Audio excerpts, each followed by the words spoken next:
It began without fanfare. No pyramids, no palaces, no kings, just scattered villages, fields of maize, and the slow rhythm of life in the tropical forests of what is now southern Mexico, Guatemala, Belize, and parts of Honduras and El Salvador.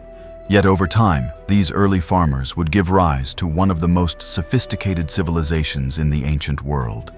The Maya built vast stone cities without metal tools or beasts of burden.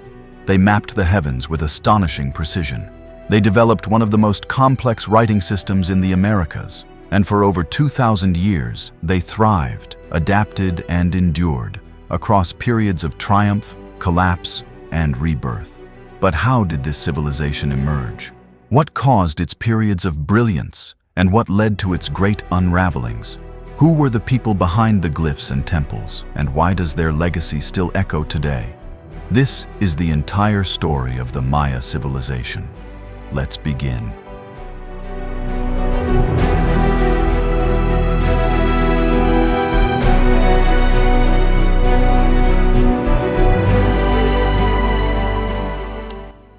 Long before the Maya emerged as a distinct civilization, the foundations of Mesoamerican society were already being laid across the tropical lowlands and highland plateaus of what is now Mexico and Central America.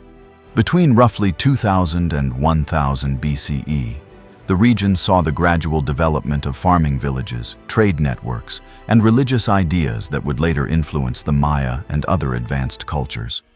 These were the centuries when the seeds of urban life began to sprout in a land shaped by volcanic mountains, dense forests, and winding rivers. Around 2000 BCE, early communities in the Mesoamerican region began transitioning from a nomadic lifestyle to more permanent forms of settlement. This was largely driven by the domestication of maize, or corn, which became the dietary backbone of future civilizations. Alongside maize, people grew beans, squash, chili peppers, and avocados. With reliable food sources, families could remain in one place for longer periods, creating the conditions for population growth and social organization. These early settlements were modest by later standards. Small clusters of wattle and daub houses with thatched roofs situated near rivers or fertile soil. But even in these early communities, we can see signs of complexity. Some villages began organizing labor for communal projects like irrigation canals or raised fields. Pottery became more standardized, allowing archaeologists today to track trade and cultural influence between distant sites. Obsidian, jade, and marine shells moved through early exchange networks, sometimes across hundreds of kilometers. One of the most influential cultures during this formative era was the Olmec civilization. Emerging along the Gulf Coast of what is now Veracruz and Tabasco in modern-day Mexico, the Olmecs were active by around 1400 BCE. They built ceremonial centers like San Lorenzo and, later, La Venta, places with large platform mounds, stone monuments, and signs of organized religion. Although not Maya themselves, the Olmec played a major role in shaping the cultural landscape that the Maya would later inherit. The Olmecs are perhaps best known for their colossal stone heads, some over 2 meters tall, carved from basalt and weighing several tons. These were likely representations of rulers, and their creation required not only skilled labor, but also centralized authority to organize and support such work. The very idea of portraying human leaders in monumental form would later be echoed in Maya stelae and portraiture. Beyond sculpture, the Olmec also contributed to the symbolic and intellectual traditions of Mesoamerica. They developed early writing symbols, still only partially understood, and are thought to have used a calendar system based on a 260-day ritual cycle. This sacred calendar, combined with a 365-day solar calendar, would later become the foundation of the complex Maya calendrical system. The Olmec also appear to have developed key religious concepts that spread across the region. Archaeological evidence suggests they practiced rituals involving bloodletting, ancestor worship, and animal symbolism, all elements that would become central to Maya spirituality. The jaguar, in particular, was a powerful figure in Olmec art, often linked to shamanic transformation and elite power. Maya rulers centuries later would also associate themselves with jaguar imagery, drawing from this early tradition. To the south and east of the Olmec heartland, other important cultural developments were taking place. In the highlands of Chiapas and Guatemala, early sites like Chiapa de Corzo and Caminaljuyu show signs of growing social stratification, planned architecture, and trade connections with the Gulf Coast. These highland centers played a key role in linking the Pacific and Atlantic slopes of Mesoamerica, facilitating cultural exchange across diverse environments. One particularly significant early site is Cuello, located in modern-day Belize. Occupied as early as 1200 BCE, Cuello provides some of the earliest evidence of Maya settlement.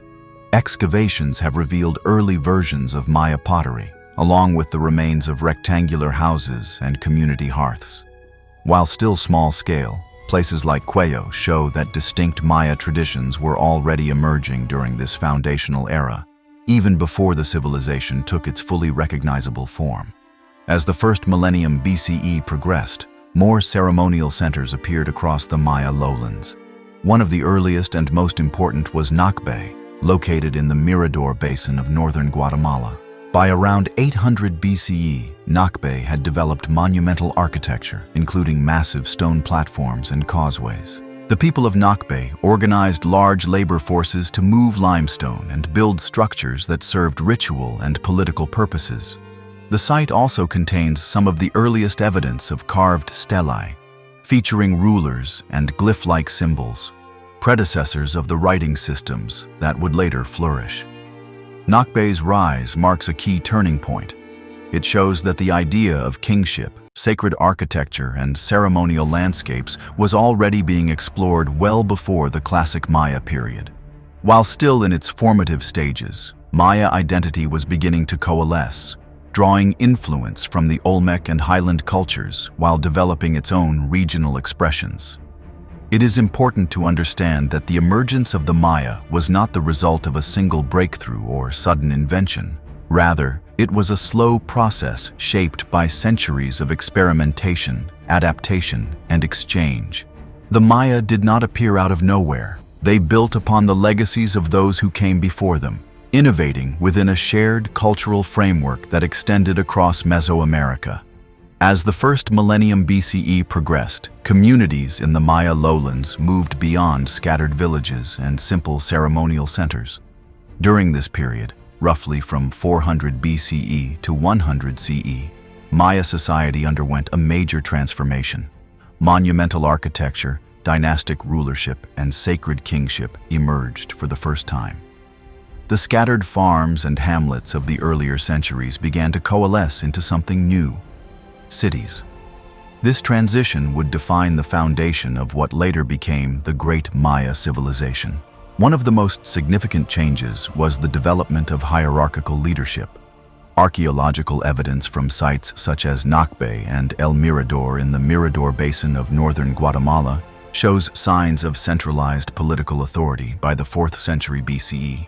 Large-scale construction projects required organized labor, surplus food supplies, and planning, none of which could have existed without a powerful leadership structure to coordinate it.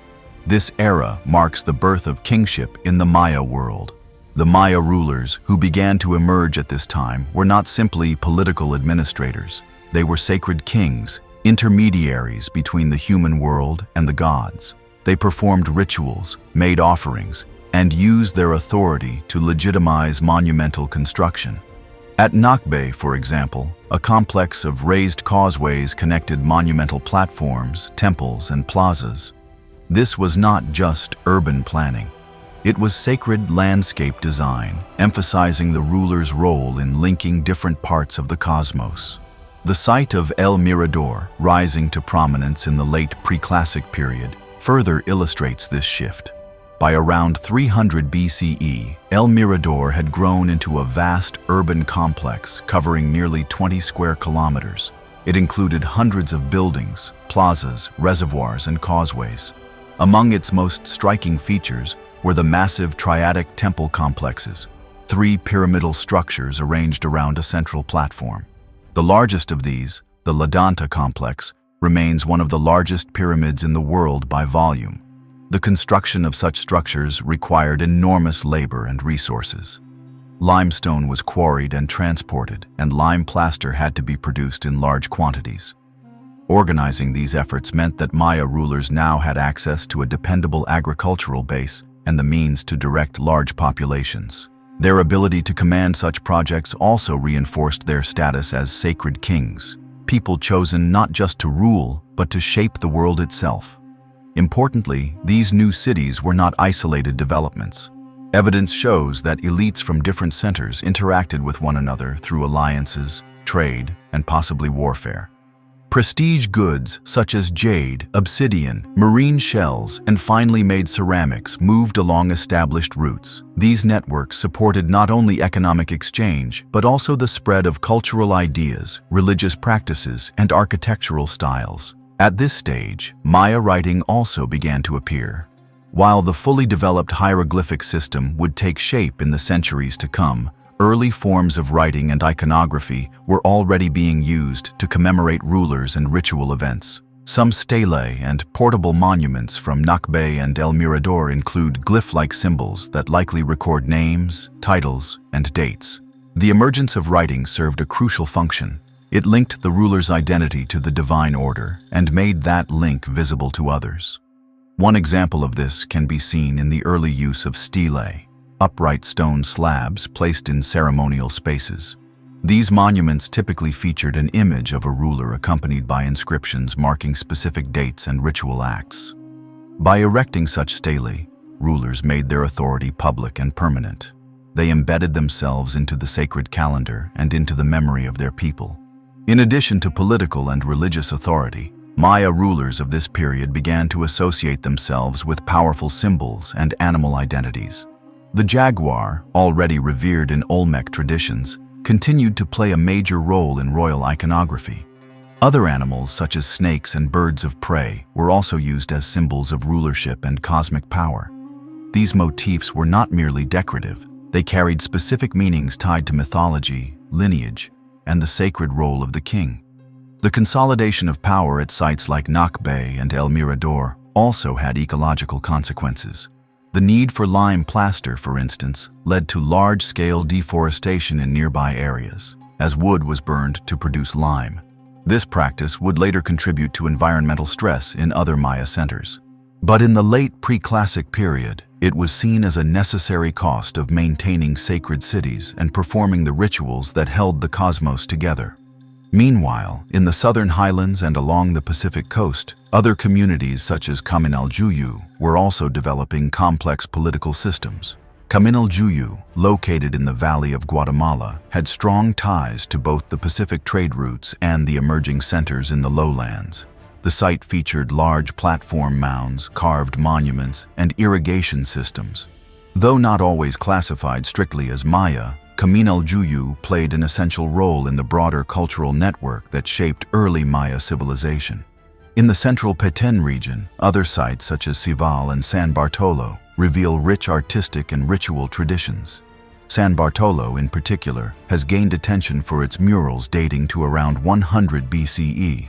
These murals, painted on the interior walls of a pyramid, depict mythological scenes involving maize gods, creator deities, and sacrificial rituals. One of the murals even includes an early version of the Maya calendar round and possibly the name of a king. The San Bartolo murals are a window into the spiritual and symbolic world of the early Maya elite, an insight into how kings saw themselves and their role in the cosmic order. Taken together, the evidence from Nakbe, El Mirador, San Bartolo, and other early centers points to a significant transformation. Maya society was no longer simply organized around kinship and community. It was now oriented around dynastic rule, divine kingship, and the construction of sacred space. This was the beginning of a tradition that would define the Maya for centuries to come. This transition also introduced new forms of inequality. The rise of elite classes meant greater access to goods, labor, and religious authority for a select few. Maya cities began to reflect this stratification, with palatial residences, administrative buildings, and temple complexes dominating the urban landscape. Common people continued to farm, build, and participate in rituals, but their lives were increasingly shaped by the decisions and ambitions of royal households. In the heart of the northern Guatemalan lowlands, hidden beneath centuries of rainforest growth, lies the ruined city of El Mirador. In its time, this was not merely another Maya settlement. It was the first great experiment in urban civilization in the Maya world. Between approximately 300 BCE and 100 CE, El Mirador rose to dominate the landscape as a sprawling, highly organized city. Its scale, ambition, and cultural achievements make it one of the most remarkable sites of the late Preclassic period. El Mirador's story is one of bold innovation. By the 3rd century BCE, the city already spanned over 20 square kilometers, with an estimated population in the tens of thousands. It featured monumental temple complexes, vast plazas, and elevated roadways known as sac biab. These were not symbolic gestures. They were physical statements of power, control, and religious importance. In a world where most settlements remained small and regionally confined, El Mirador was a political and ceremonial center on an entirely different scale. One of its most distinctive features is the triadic pyramid complex, a style of architecture that would later become widespread throughout the Maya world. A triadic complex consists of a dominant central temple, flanked by 2 smaller structures, all set atop a massive basal platform. These arrangements are believed to reflect Maya cosmology, particularly the mythological origin of the universe involving the 3 hearthstones of creation. At El Mirador, the triadic format was not only developed but mastered. Among the triadic structures, the Ladanta complex stands as the most impressive. Rising over 70 meters above the forest floor and with a volume surpassing even the Great Pyramid of Giza, Ladanta is one of the largest structures ever built in the ancient world. Its sheer scale required a massive workforce, careful planning, and extensive resource extraction. Thousands of laborers would have quarried limestone, transported fill, and prepared lime plaster under the direction of skilled architects and overseers. Another significant complex at the site is El Tigre, which mirrors Ladanta in form and function. These monumental buildings were more than temples. They were seats of power and expressions of cosmic authority. Their height allowed rulers to ascend symbolically closer to the gods, while their scale impressed both citizens and visitors alike. Through such structures, the ruling class at El Mirador communicated its legitimacy and its command over both nature and the divine. Writing and iconography also advanced during this period. While the fully phonetic Maya script had not yet crystallized, early glyphic elements appear on stelae and portable artifacts at El Mirador. These symbols include calendar notations, possible dynastic names, and religious motifs. They hint at a sophisticated worldview in which time, authority, and sacred space were deeply intertwined. One of the fascinating aspects of El Mirador is its level of urban planning. The city was laid out with a clear sense of ceremonial geometry. Causeways connected major temple groups, cutting across swamps and uneven terrain to create a network of elevated roads. These sac biab were not only practical, but symbolic. They linked sacred sites and facilitated ritual processions, trade, and military movement. Their construction involved incredible labor and suggests a high degree of central coordination. The city's economy was also complex. It depended on a combination of intensive agriculture and regional trade. Raised fields and possible terracing in surrounding areas supported maize cultivation, while long-distance networks brought in jade, obsidian, and marine shells. These trade goods not only enriched the elite, but also allowed them to sponsor large-scale rituals, feasts, and construction projects. Despite its grandeur, El Mirador was not an isolated beacon. It existed within a constellation of smaller sites in the Mirador Basin, such as Nakbe, Tintal, and Wakna. These settlements were likely integrated into a regional system under the influence of El Mirador's ruling dynasty. Some scholars have proposed that this region functioned as one of the earliest known Maya states, a centralized polity governed by a capital city with subordinate centers. The ruling elite of El Mirador remain largely anonymous to us.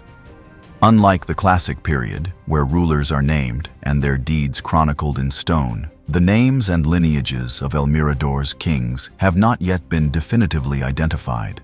However, iconography from nearby sites and fragmentary glyphs suggest that an early version of the Snake dynasty, the powerful royal house later based at Colonial, may have had roots here. This possibility connects El Mirador's legacy directly to one of the most influential dynasties of the Maya world. Religiously, El Mirador was a center of innovation. Deities such as the maize god, the hero twins, and the sun god began to take visual form in murals, masks, and sculpture. These mythological figures would later become staples of Maya religion, appearing in codices, temple carvings, and ritual performances. The spiritual ideology expressed at El Mirador helped define the sacred narrative of kingship and the cosmos that the classic Maya would later elaborate upon. Despite its extraordinary achievements, El Mirador was not eternal. By the early centuries of the Common Era, the city began to decline. Construction slowed, monumental buildings ceased, and the population decreased. By the middle of the 1st century CE, the great city was largely abandoned. The causes of this collapse are still debated, but environmental degradation appears to have played a major role. The massive demand for lime plaster required constant burning of wood. Over time, this led to deforestation in surrounding areas, which in turn caused soil erosion and reduced agricultural productivity. Combined with possible social unrest or external conflict, these pressures may have overwhelmed the city's ability to sustain itself. The very success of El Mirador, the ambition of its architecture, the intensity of its resource use, contributed to its eventual downfall. The abandonment of El Mirador did not mean the end of Maya civilization. On the contrary, many of its innovations were carried forward into the classic period. Architectural styles, religious symbolism, and elements of political organization all found new life in emerging centers. Cities like Tikal and Calakmul would inherit and transform the urban and ideological blueprints laid down by El Mirador's builders. Moreover, the ruins of El Mirador remained a place of memory. Later, Maya scribes and rulers likely knew of its sacred past, even if its dynasties had faded into obscurity. Its immense temples and causeways stood as monuments to a time of great ambition, a time when the Maya first dared to build cities that matched their cosmic vision. In many ways, El Mirador represents the Maya spirit at its most visionary. It was a city carved from the jungle, with nothing but stone tools and human labor. It was a place where the heavens were mapped into architecture and where kings sought to bring divine order to the world around them. Though its time was short, its influence would be profound. By the end of the 1st century BCE, the Maya world had reached unprecedented heights. El Mirador, Nakbe, and other urban centers in the Mirador Basin had grown into sophisticated cities marked by monumental pyramids, complex road systems, and a religious political elite. But this golden moment did not last. Between roughly 150 BCE and 250 CE, a profound transition occurred. Great cities were abandoned, monumental construction halted, and ruling lineages disappeared. This period, known as the Preclassic decline, was a turning point that reshaped the trajectory of Maya civilization. Unlike later collapses that left behind dense records of political struggles, the end of the Preclassic period is marked by silence, both in stone and in soil. Many of the major cities of the late Preclassic, including El Mirador, Tintal, and Wakna, saw rapid depopulation. Construction ceased. Elaborate stucco facades fell into disrepair. Ritual complexes were left unused. While some areas remained occupied in reduced form, the centralized political power that once coordinated massive architectural and ceremonial efforts was gone. The reasons behind this collapse are complex and still debated among scholars. One contributing factor appears to be environmental degradation. The cities of the Mirador Basin relied heavily on lime plaster to coat their monumental architecture, a process that required immense quantities of wood. Trees were cut and burned to create the lime used in construction, leading to widespread deforestation. Without adequate forest cover, the region became increasingly vulnerable to soil erosion and the loss of arable land. As the population grew and agricultural pressure increased, sustaining the dense urban centers became more difficult. Poor soil management likely led to declining crop yields. This, in turn, would have created food shortages and weakened the authority of ruling elites. When leaders could no longer ensure sustenance or maintain ritual order, their legitimacy would have eroded. In Maya political ideology, kings were not simply rulers. They were divine mediators who maintained cosmic balance. If they failed in that role, they were no longer fit to rule. Another contributing factor may have been climate change. Paleoclimatic data from lake cores and cave formations suggest that the region experienced periods of reduced rainfall during this time. Even short-term droughts could have had devastating consequences for an agrarian society dependent on seasonal rains and limited water storage. Combined with internal pressures, these environmental changes may have pushed already strained societies beyond their limits. While ecological and climatic stress created the conditions for collapse, internal conflict likely exacerbated the decline. As central authority weakened, formerly subordinate centers may have broken away or competed for control.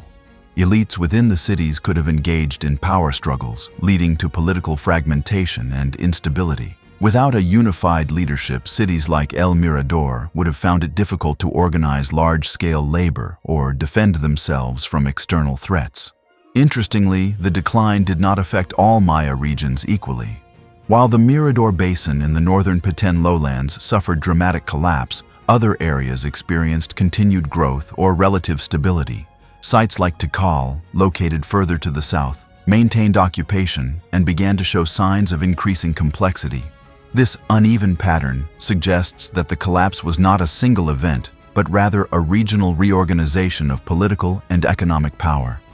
One of the most striking examples of resilience during this period comes from the site of Colonial in the highlands of present-day Guatemala. Colonial remained a thriving center throughout the transition, supported by its access to trade routes, fertile volcanic soils, and control of obsidian sources. While the lowlands faced ecological strain, highland centers could still sustain complex societies, demonstrating the geographic diversity of the Maya world. Similarly, along the southern coast of present-day Chiapas and Guatemala, other centers retained influence. Sites like Izapa and Takalik-Abaj maintained their ceremonial functions and artistic traditions, blending Olmec-inspired motifs with emerging Maya iconography. These coastal and highland communities would serve as bridges between the Preclassic and Classic worlds, preserving religious and political practices that would later re-emerge in new forms. During this transitional period, there was also an evolution in the Maya writing system. The early glyphs used during the late Preclassic began to transform into more standardized forms. By the 3rd century CE, inscriptions began to appear with clearer calendrical notations and the names of rulers. This shift marked a growing emphasis on historical record-keeping and dynastic legitimacy, an approach that would become central to classic Maya civilization. In addition to writing, changes in art and iconography also signaled a new ideological emphasis. Instead of large public sculptures like those at El Mirador, some sites began to produce smaller, more personalized monuments, focusing on individual rulers and their deeds. This reflected a transition from collective religious identity toward dynastic narratives centered on kingship and lineage. One site that embodies this shift is Tikal. While Tikal existed during the Preclassic period, it rose to greater prominence during the late 2nd and early 3rd centuries CE. Its rulers began commissioning stelae that displayed their names, titles, and ritual performances. These inscriptions reflect a new political ideology that emphasized personal divine authority. Unlike the relatively anonymous builders of El Mirador, the rulers of Tikal ensured that their names would be remembered. This transition set the stage for the emergence of the Classic period, a time when Maya kings would rule through carefully constructed genealogies, perform elaborate calendar rituals, and inscribe their victories in stone. But the foundations of this system were laid in the centuries following the Preclassic decline, as new centers adapted to changing circumstances and developed more flexible, resilient political models. The decline of the Preclassic giants also had long-term cultural consequences. The memory of places like El Mirador did not disappear entirely. Later, Maya cities would echo their architectural styles, adopt their religious symbols, and, in some cases, claim descent from their vanished dynasties. The legacy of the Preclassic world was embedded in Maya culture, even as its cities faded into the jungle. This period of collapse and transition reminds us that history is rarely linear. Progress and decline often occur side by side, and the end of one era can be the beginning of another. While the towering pyramids of El Mirador fell silent, the seeds of classic Maya civilization were already taking root elsewhere. In the plazas of Tikal, the courts of Colonial, and the altars of distant coastal cities. The transition from the Preclassic to the Classic period marked a renaissance in the Maya world. From the ashes of fallen cities like El Mirador rose a new generation of centers that would shape the cultural and political landscape for centuries to come. Between approximately 250 and 600 of the Common Era, the Maya entered a period of expansion, innovation, and consolidation. Cities were reborn, dynasties founded, and the foundational structures of classic Maya civilization began to crystallize. One of the earliest and most influential centers of this era was Tikal. Located in the central Petén lowlands of present-day Guatemala, Tikal had roots going back to the Preclassic period, but it was in the 3rd and 4th centuries that it began to assert its dominance. During this time, Tikal saw significant architectural development, including the construction of its earliest stelae and major temple platforms. More importantly, the city's rulers began to inscribe their names and deeds in stone, laying the groundwork for dynastic continuity and political identity. The rise of Tikal was not an isolated phenomenon. Across the Maya lowlands, numerous centers experienced a cultural flowering. Cities such as Huaxactún, Copan, Palenque, and Caracol began to take shape as organized urban centers with ruling elites, monumental architecture, and distinct artistic styles. These cities did not exist in isolation. They were part of a growing network of political and ceremonial exchange that spanned hundreds of kilometers. This era saw the expansion of the Maya hieroglyphic writing system into a fully developed script capable of recording not only names and dates, but complex narratives involving warfare, lineage, and ritual performance. Inscriptions from the 3rd and 4th centuries begin to show consistent calendrical systems based on the long count, which tracked time from a fixed mythological starting point. These records allowed rulers to link their reigns to cosmic cycles, reinforcing their sacred legitimacy. The Classic period also witnessed the maturation of the Maya calendar. The long count system, combined with the ritual 260-day calendar and the 365-day solar calendar, became central to both governance and religious life. Important events, such as royal accessions, dedications of temples, and ritual performances, were timed to align with specific calendrical cycles. This allowed Maya rulers to present themselves as agents of cosmic order. One of the earliest dated monuments from this period is Stela 9 at Tikal, which records a date equivalent to the year 292 of the Common Era. This monument, along with others from the early Classic period, marks the beginning of a tradition of royal portraiture and historical record-keeping that would dominate Maya political culture for centuries. These stelae were not mere decorations. They were instruments of memory and power, erected in public plazas to assert dynastic authority. In addition to Tikal, other cities emerged as regional powers.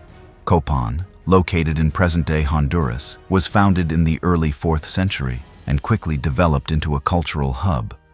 Its rulers established one of the most elaborate royal genealogies in the Maya world, preserving detailed records of succession over centuries. The earliest known ruler of Copan, Quiñichyax Cuc Mo, arrived around the year 426. His reign inaugurated a powerful dynasty that blended local traditions with influences from the central Petén region. Palenque, another major center located in the western Maya lowlands, also began to flourish during this time. Though it would reach its peak later in the Classic period, Palenque laid its foundations in these formative centuries. The site's early architecture reflects both innovation and continuity with earlier traditions, suggesting a deepening of religious and political identity. This period also saw the intensification of long-distance trade and interaction. Obsidian from the highlands of Guatemala, jade from the Motagua River Valley, and marine shells from the Caribbean and Pacific coasts moved through complex exchange networks. These goods were not simply commodities. They were symbols of status and cosmological significance, often used in elite burials, ritual offerings, and diplomatic gifts. Political alliances and rivalries also began to take clearer form. Diplomatic marriages between royal houses helped establish connections across distant regions, while conflicts over resources and prestige sometimes led to open warfare. These dynamics would become more pronounced in the centuries to follow, but already in the early Classic period, we see the outlines of a competitive, multi-polity system in which cities rose and fell through both diplomacy and force. A key feature of this emerging political culture was the sacralization of kingship. Maya rulers were seen not merely as administrators or military leaders, but as divine intermediaries. They performed rituals that reenacted mythological events, communicated with ancestors and deities, and ensured the cyclical renewal of time. Their legitimacy depended on their ability to maintain cosmic balance, and this was reflected in every aspect of their public persona, from their elaborate headdresses and regalia to the iconography on their temples and monuments. Ritual performance played a central role in royal authority. Public ceremonies often involved bloodletting, dance, and offerings to the gods. These events were carefully timed to coincide with important dates in the ritual calendar and were often recorded on stone monuments or painted ceramics. Through these acts, rulers demonstrated their commitment to the spiritual well-being of their city and their unique ability to maintain harmony between the human and divine realms. Astronomy and mathematics also advanced during this time. The Maya developed complex systems for tracking celestial movements, especially those of the Sun, Moon, Venus, and Mars. Observatories and temple alignments reveal a sophisticated understanding of solstices, equinoxes, and eclipse cycles. This knowledge was not purely scientific. It was embedded in ritual and used to determine the timing of key events.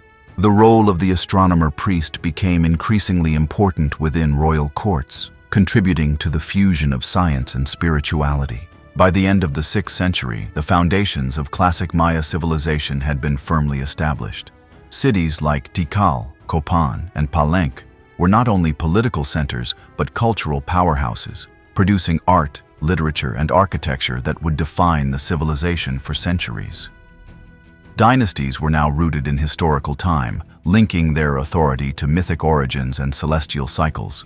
Trade routes spanned vast distances, and religious ideology unified the Maya world through shared symbols and rituals. By the early 7th century of the Common Era, the classic Maya world had matured into a politically vibrant and culturally dynamic civilization. Dozens of city-states stretched across the lowlands, each governed by a royal dynasty that claimed descent from mythological ancestors or gods. These rulers, known as Kuhul Ajau, meaning holy lords, were far more than secular leaders. They were divine kings who carried the responsibility of maintaining cosmic order through ritual, diplomacy, and, increasingly, war. This period, between 600 and 800 CE, was marked by both dazzling achievements and intensifying political rivalries. Kings erected tall stelae with carved portraits and inscriptions to commemorate their accessions, battles, and religious ceremonies. They expanded cities, built soaring temples, and developed increasingly refined systems of art and writing. But they also waged war against one another in a growing competition for prestige, captives, territory, and access to trade. At the center of this political drama were two powerful superpowers, Tikal and Calakmul. Their rivalry would shape the course of Maya history for centuries.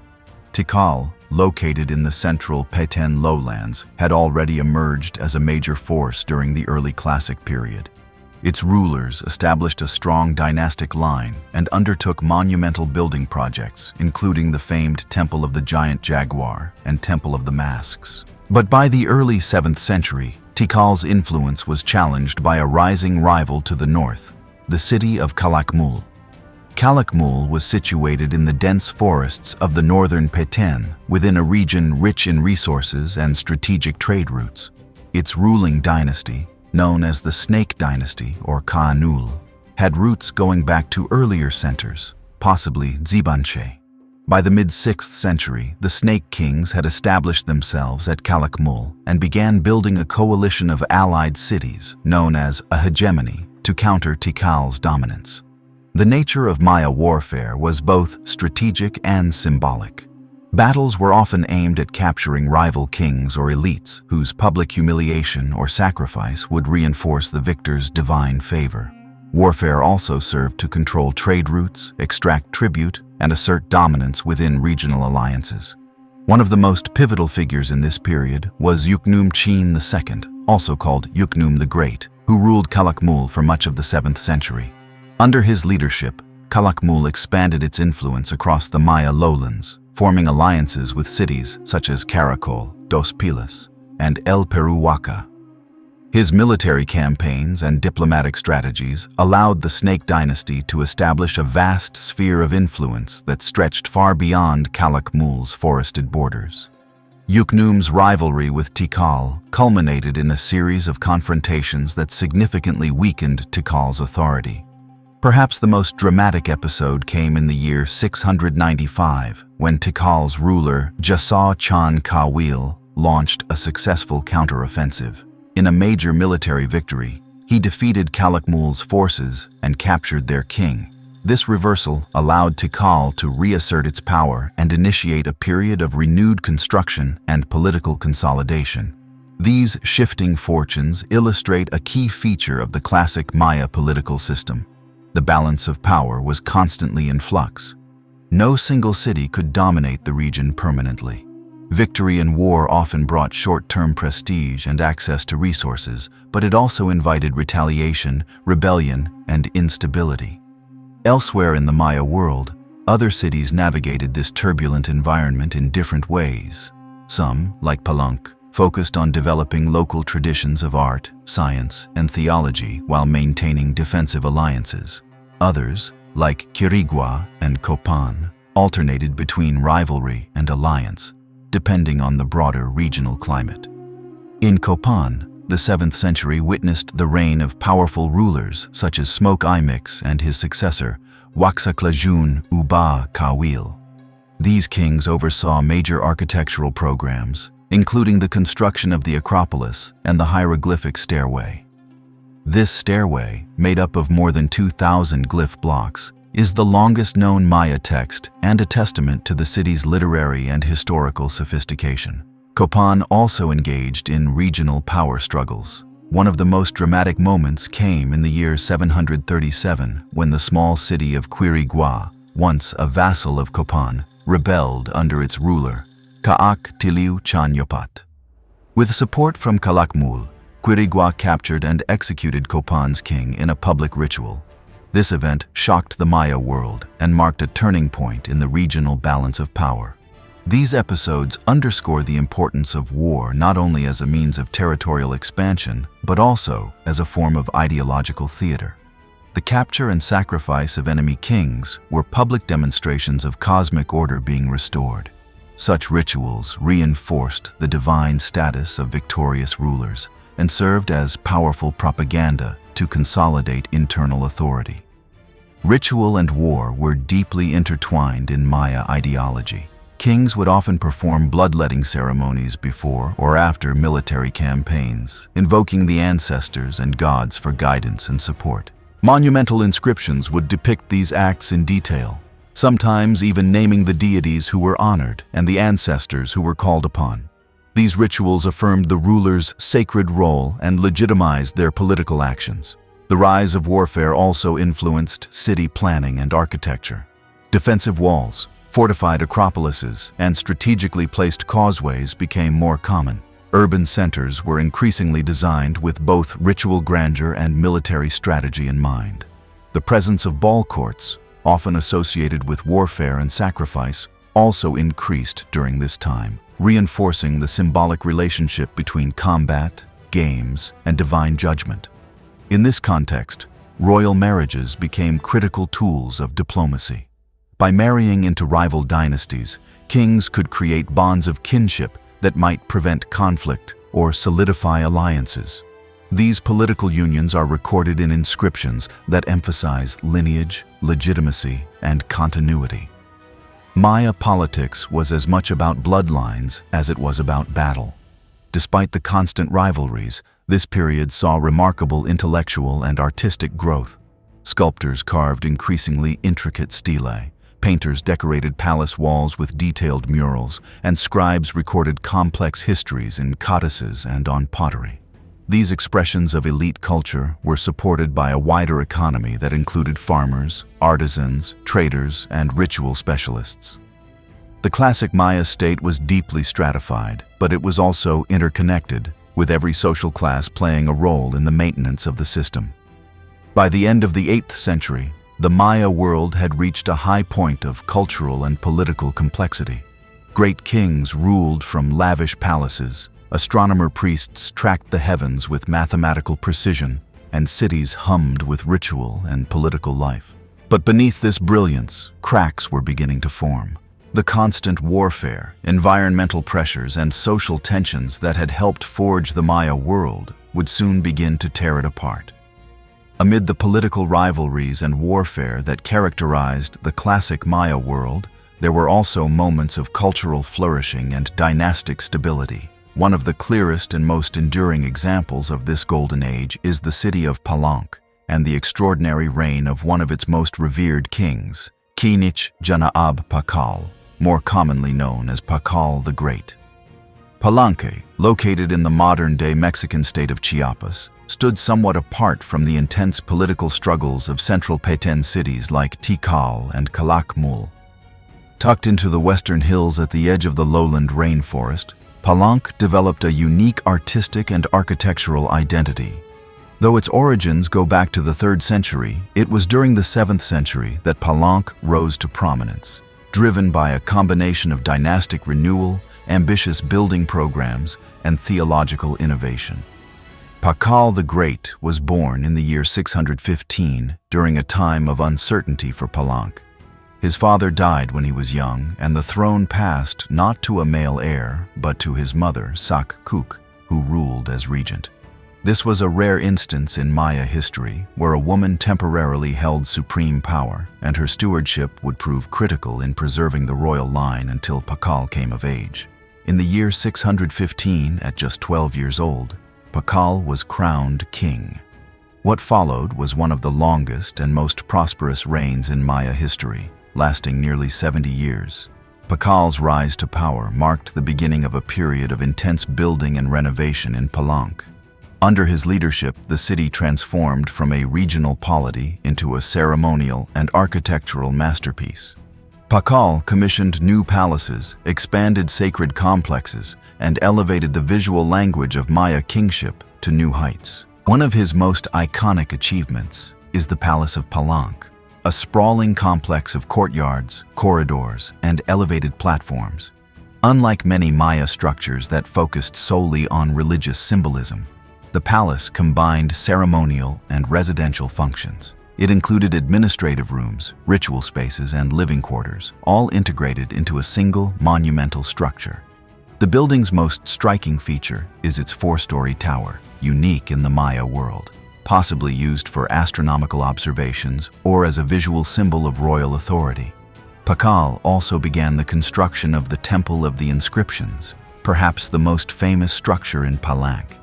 The temple was more than a place of worship. It was a carefully designed funerary monument for the king himself. Beneath the pyramid, hidden for centuries, archaeologists in the 20th century discovered Pakal's tomb, a vaulted chamber containing a richly carved sarcophagus and an elaborately decorated skeleton adorned with jade ornaments and a mosaic death mask. The sarcophagus lid of Pacal's tomb is among the most studied artifacts in Maya archaeology. It features a complex iconographic scene showing the king at the moment of his death and rebirth, positioned between the world tree and the jaws of the underworld. Far from being literal, this image draws on deeply held beliefs about the cosmos, transformation, and divine kingship. It portrays Pacal not just as a ruler, but as a central figure in the cycle of life, death, and renewal. Inscriptions in the temple above describe Pacal's lineage, deeds, and connections to ancestral gods. They record his parentage, his accession to the throne, and his ritual duties, all framed within a cosmic calendar that placed his life in harmony with the divine order. Through these texts, Pacal ensured that his legacy would endure beyond his death, enshrined in the sacred history of his people. Pacal's influence extended beyond architecture. During his reign, Palenque developed a distinctive artistic style known for its naturalistic detail, dynamic figures, and refined compositions. Carvings from this period, especially those on altars, panels, and stucco facades, depict scenes of royal ceremony, courtly interaction, and mythological narrative.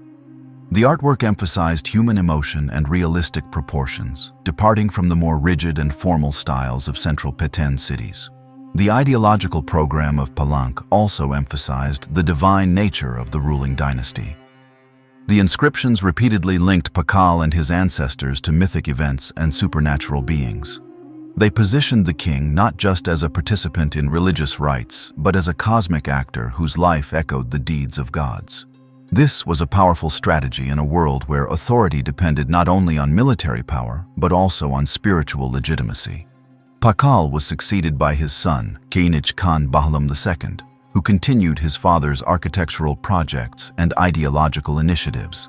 Khan Bahlam oversaw the completion of the Temple of the Inscriptions and expanded the Cross Group, a set of 3 temples known as the Temple of the Cross, the Temple of the Foliated Cross, and the Temple of the Sun. These temples are each dedicated to different patron gods and contain some of the most sophisticated theological texts in the Maya world. These texts detail the cosmological roles of gods and rulers, explaining the mythic origins of kingship and its replication in human society. They describe rituals performed by Khan Bahlam to confirm his authority and to renew cosmic harmony, drawing connections between historical events and mythological time. In this way, the temples served as both political statements and sacred theaters of cosmic reenactment. Under the leadership of Pacal and his immediate successors, Palenque reached its peak in terms of political stability, cultural innovation, and architectural achievement. The city stood as a model of how dynastic continuity and theological coherence could create lasting prestige in the competitive world of Maya politics. What made Palenque particularly remarkable was its ability to flourish through religious and intellectual leadership, rather than aggressive warfare. Unlike cities such as Calakmul or Karakol, which frequently engaged in military campaigns, Palenque often focused inward, on building, writing, and ceremonial display. Its rulers asserted their greatness through knowledge, craftsmanship, and their perceived closeness to the divine. However, this relative isolation had limits. In later decades, Palenque would face external pressures from more militarized neighbors. Yet, during the reign of Pacal and the early 8th century, the city remained a beacon of classic Maya civilization, a place where divine kingship was given its most elaborate expression and where the spiritual meaning of power was etched into stone. The reign of Pacal the Great remains one of the clearest windows into the ideals and aspirations of Maya rulership. Through his monuments, his tomb, and his inscriptions, Pacal left behind a vision of kingship that transcended mere governance. He imagined the ruler as a sacred vessel of cosmic order, a link between the human world and the divine, and a guardian of eternal time.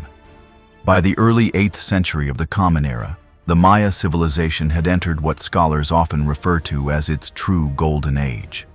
This was the classic period at its zenith, a time when culture, science, and urbanism reached their highest levels of complexity and expression. While politics and warfare remained central to Maya life, this era was also defined by intellectual brilliance and breathtaking aesthetic achievements. cities across the lowlands teemed with life. Ceremonial centers thrived, and artistic production flourished under the patronage of divine kings.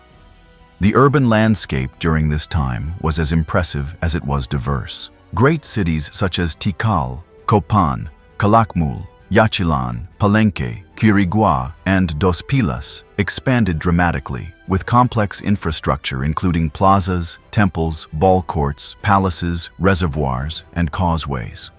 Urban planning reflected a careful balance between cosmic order and practical function. Sacred buildings were often aligned to astronomical events, and major temples stood atop stepped pyramids, creating a vertical connection between the earthly and divine realms. Among the greatest accomplishments of this period was the Maya mastery of hieroglyphic writing. By now, scribes were producing extensive inscriptions that documented historical events, genealogies, rituals, wars, and even poetic expressions of power. These texts were etched into stone stelae, painted on ceramics, and inscribed in bark paper codices.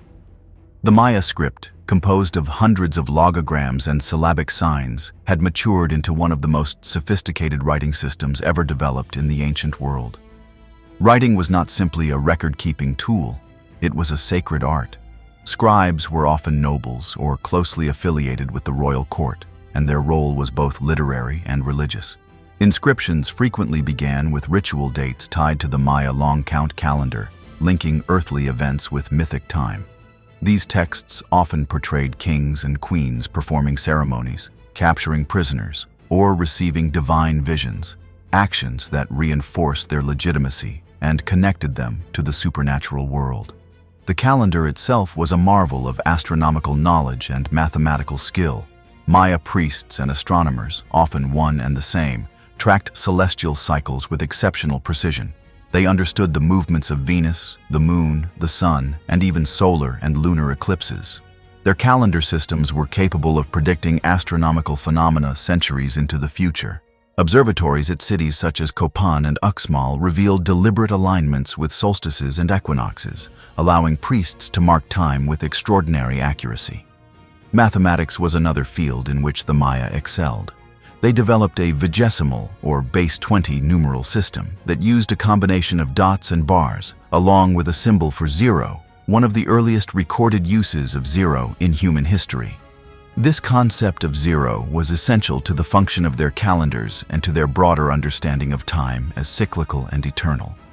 Unlike many ancient civilizations that saw time as linear, the Maya viewed it as recurring, spiraling through cycles of creation, destruction, and renewal. Art during the classic zenith was equally remarkable. Maya sculptors and painters created highly detailed images that blended realism with symbolism. Stelae from this period often feature dynamic poses, intricate clothing patterns, and expressive facial features. These artworks were not merely decorative, they carried layers of meaning, political, theological, and cosmic. Murals, such as those found at Bonampak, vividly portray battle scenes, ceremonial dances, and court rituals, offering a rare glimpse into the lived experience of the elite. Ceramics also flourished during this time, especially in the courts of major cities. Polychrome pottery was painted with mythological scenes, portraits of nobles, and elaborate glyphic texts. Some vessels served as diplomatic gifts, others as burial offerings or ritual containers.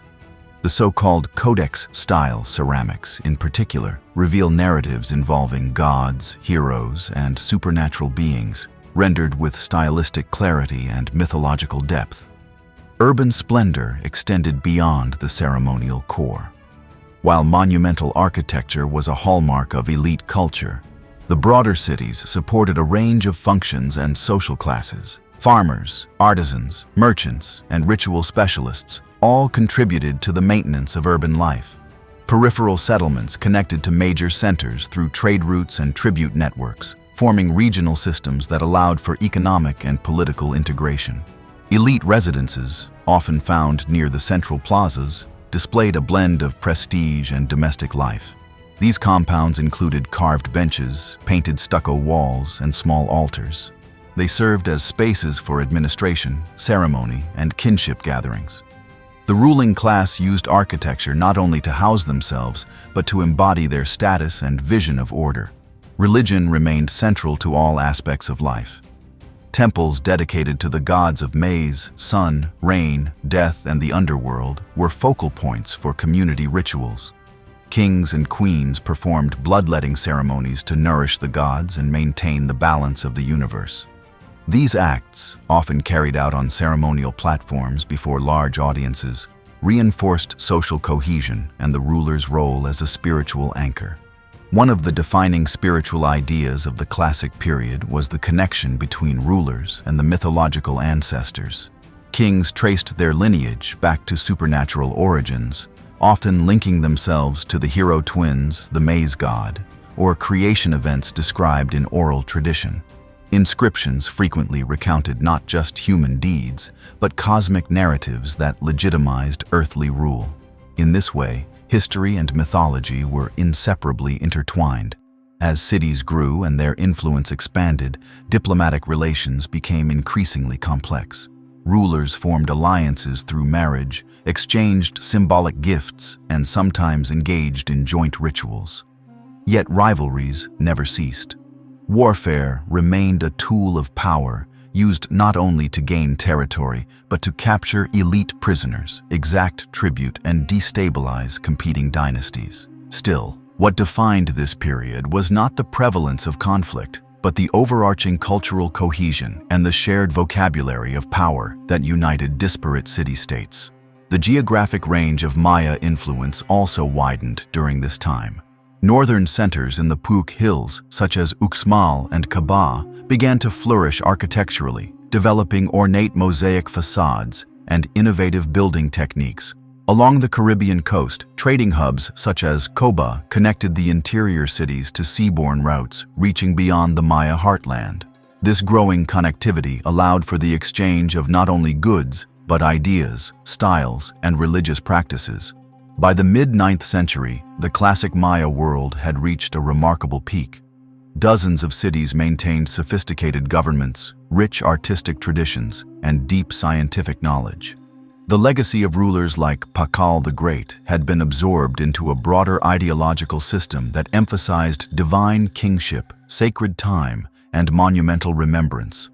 From towering pyramids to delicate ceramic scenes, every aspect of Maya life expressed a worldview rooted in balance, continuity, and transcendence. And yet, even in this time of greatness, the seeds of disruption had already begun to take root. Environmental pressures, internal rivalries, and systemic vulnerabilities would soon begin to unravel the very fabric that held these brilliant cities together. As the 8th century of the Common Era drew to a close, the grandeur of the classic Maya world began to unravel. Cities that had thrived for centuries, brimming with monumental architecture, vibrant courtly life, and intellectual brilliance, entered a period of decline. By the beginning of the 10th century, many of the great city-states in the southern lowlands were abandoned. What had been a flourishing civilization suddenly fell into silence. The cause of this so-called classic collapse has puzzled scholars for generations, and while no single answer suffices, the reasons appear to be as complex as the civilization itself. The first signs of disruption appeared not in a single location, but across several key centers. In places like Copan, Tikal, and Palenque, construction slowed and stelae inscriptions ceased. Some cities recorded their last monuments in the late 8th century. Others hung on into the early 9th. But almost without exception, the southern lowland cities began to experience political fragmentation, economic contraction, and ultimately, large-scale depopulation. What makes this collapse particularly striking is the sudden halt in cultural output. For a civilization that had long recorded historical events on stone, the silence in the inscriptions is telling. After centuries of documenting births, accessions, victories, and rituals, the carved voices of kings simply stopped. At Tikal, the last known monument dates to the year 868.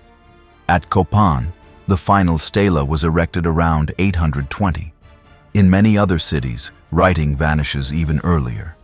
The collapse was not uniform across the Maya world, nor was it instantaneous. Some cities declined gradually, while others fell abruptly.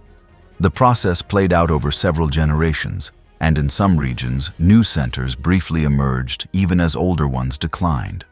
But the general trend was unmistakable. The political and ceremonial heart of the classic Maya world, the southern lowlands, lost its cohesion. Scholars have proposed several overlapping causes for this collapse, ranging from environmental degradation and climate change to warfare, economic instability, and social unrest. One of the most widely supported explanations involves environmental stress.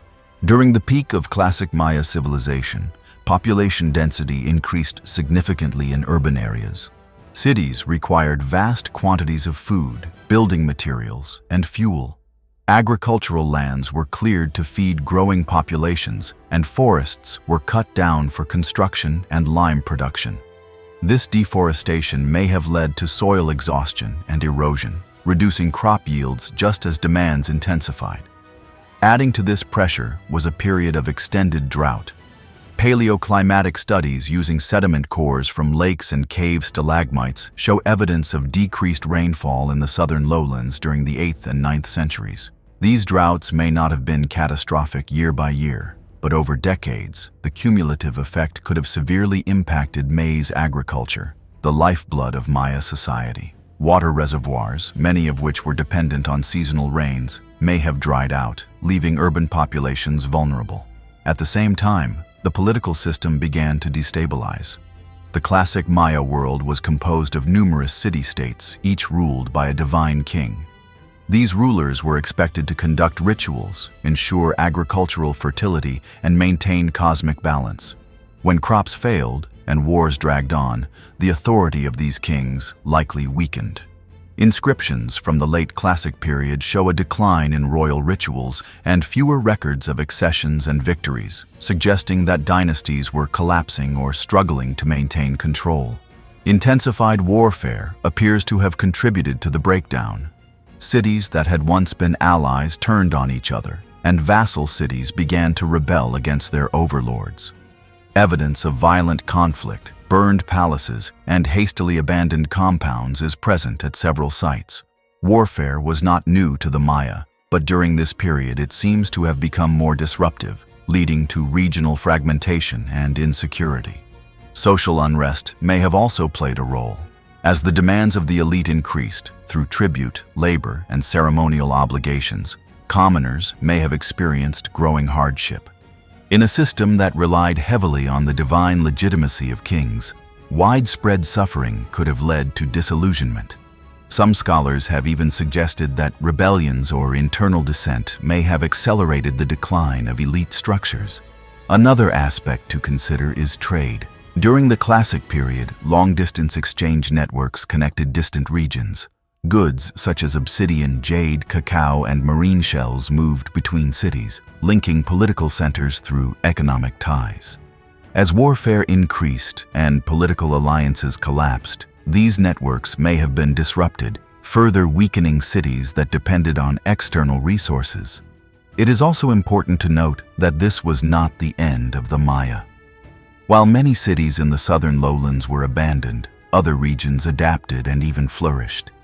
In the northern Yucatan Peninsula, centers like Uxmal, Chichen Itza, and Coba either emerged or continued to grow.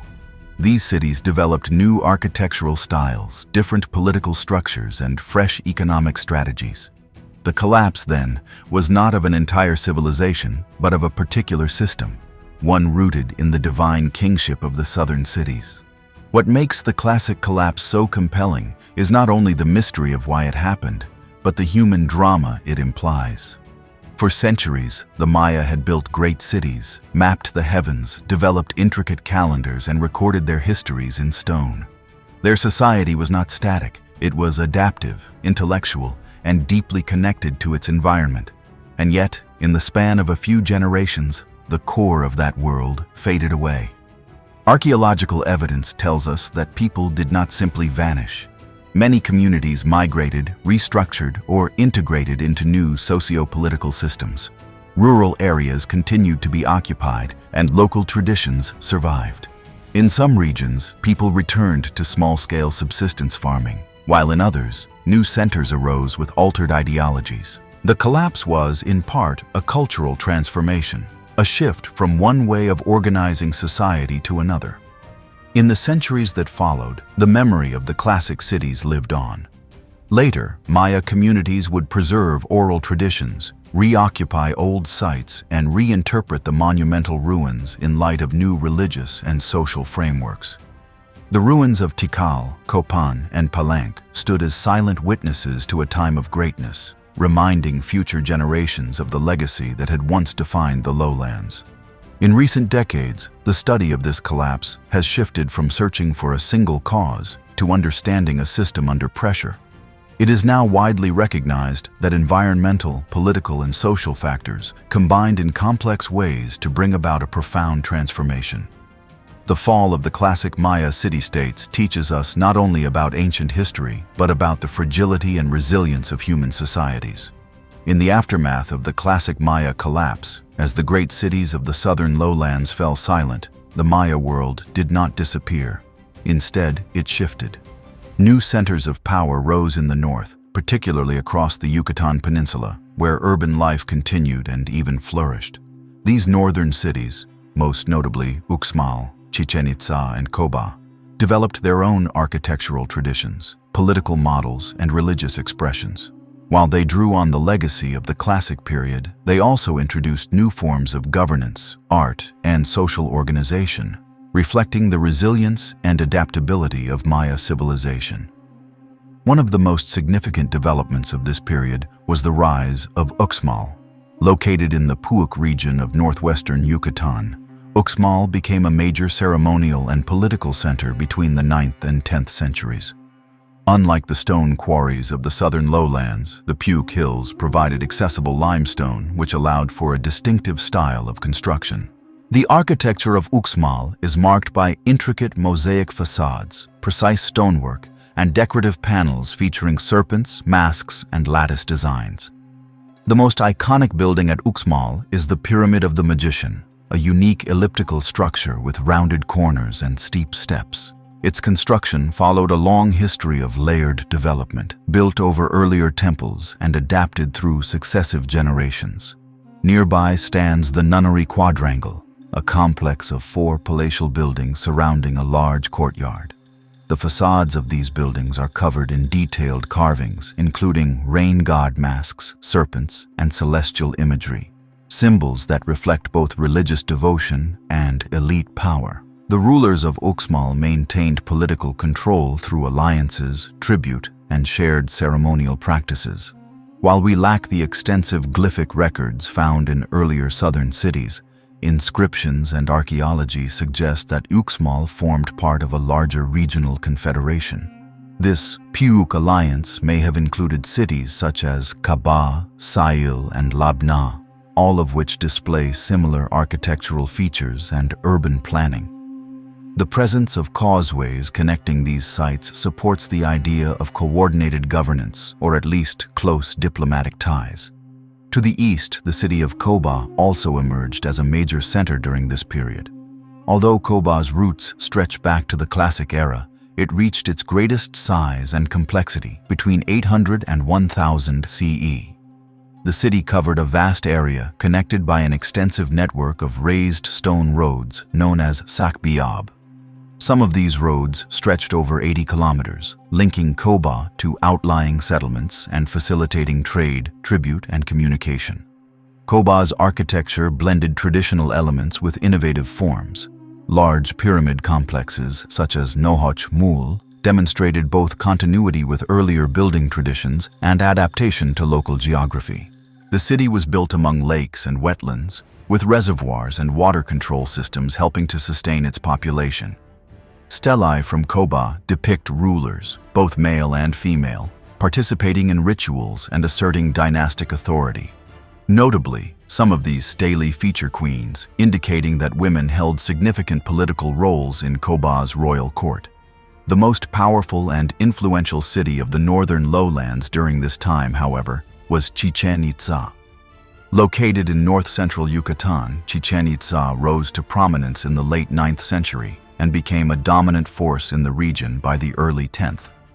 Unlike many earlier cities, Chichén Itzá appears to have developed a more collective or council-based system of rule, rather than relying solely on a single divine king. This model, sometimes referred to as a multipole system, may have involved shared leadership among elite families or factions. Chichén Itzá's architecture reflects this new political order. The city was planned around multiple ceremonial complexes rather than a single dominant acropolis. The most famous of these is the Great Plaza, which includes the Pyramid of Kukulkan, also known as El Castillo, the Temple of the Warriors, and the largest known ball court in Mesoamerica.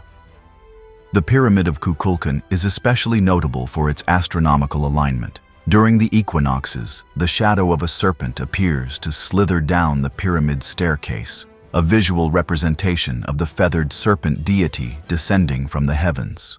The city's iconography reveals strong connections to other Mesoamerican cultures, particularly those of central Mexico. Chichén Itzá displays motifs and styles reminiscent of the Toltecs, a powerful group based in the Central Highlands.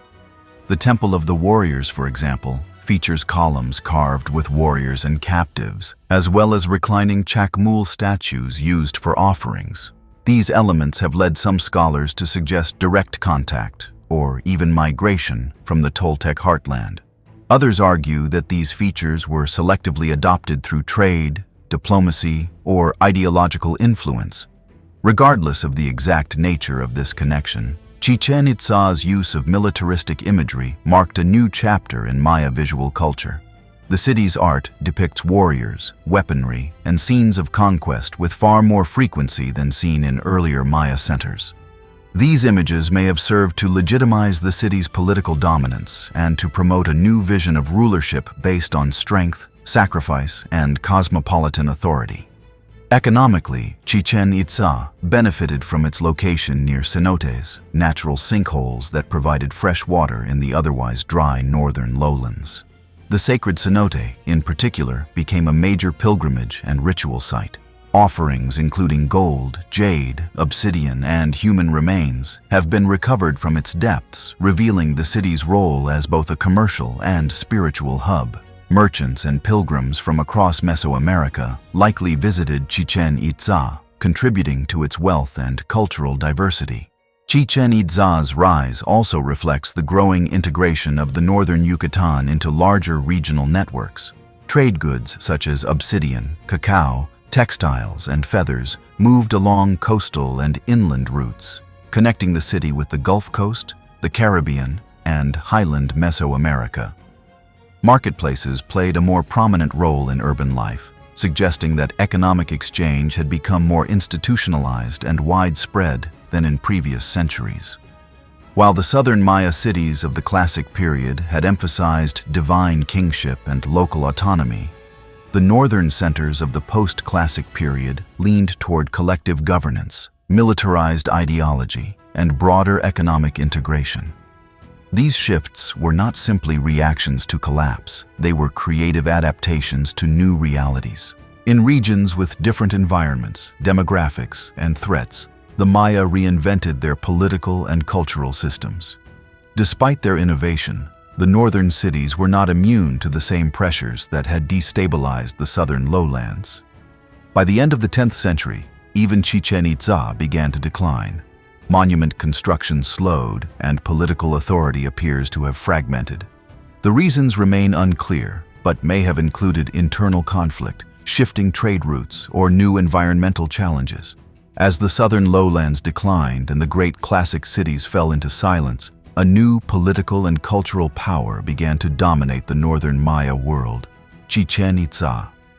Positioned in the arid limestone plains of north-central Yucatan, Chichén Itzá not only survived the collapse, but reinvented itself as a cosmopolitan, militarized, and ritually vibrant capital. Between the 9th and 11th centuries, it grew into one of the most influential and innovative cities in the Maya world, possibly even an imperial power with regional control that extended far beyond its walls. The name Chichen Itza translates roughly to "at the mouth of the well of the Itza," a reference to the sacred cenote, a deep natural sinkhole that was central to the city's water supply and religious practice. The Itza, the group associated with the city, were likely a lineage of elite Maya who rose to power during the late 9th or early 10th century, possibly capitalizing on the disruption of southern cities and the shifting trade dynamics across the region. At the heart of Chichen Itza's success was its capacity for adaptation. The city reimagined key aspects of Maya rulership, religious ideology, and city planning.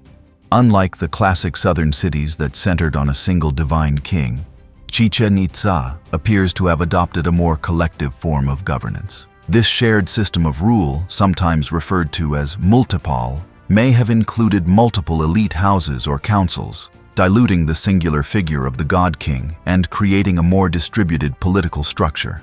Architecturally, Chichen Itza developed a hybrid style that incorporated both traditional Maya elements and new motifs from Central Mexican cultures, particularly the Toltecs.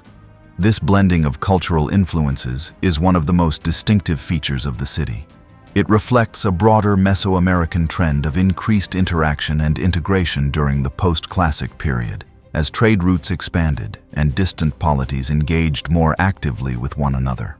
The most iconic building in Chichen Itza is the Pyramid of Kukulkan, also known as El Castillo. This stepped pyramid dominates the city's central plaza and is aligned with astronomical events.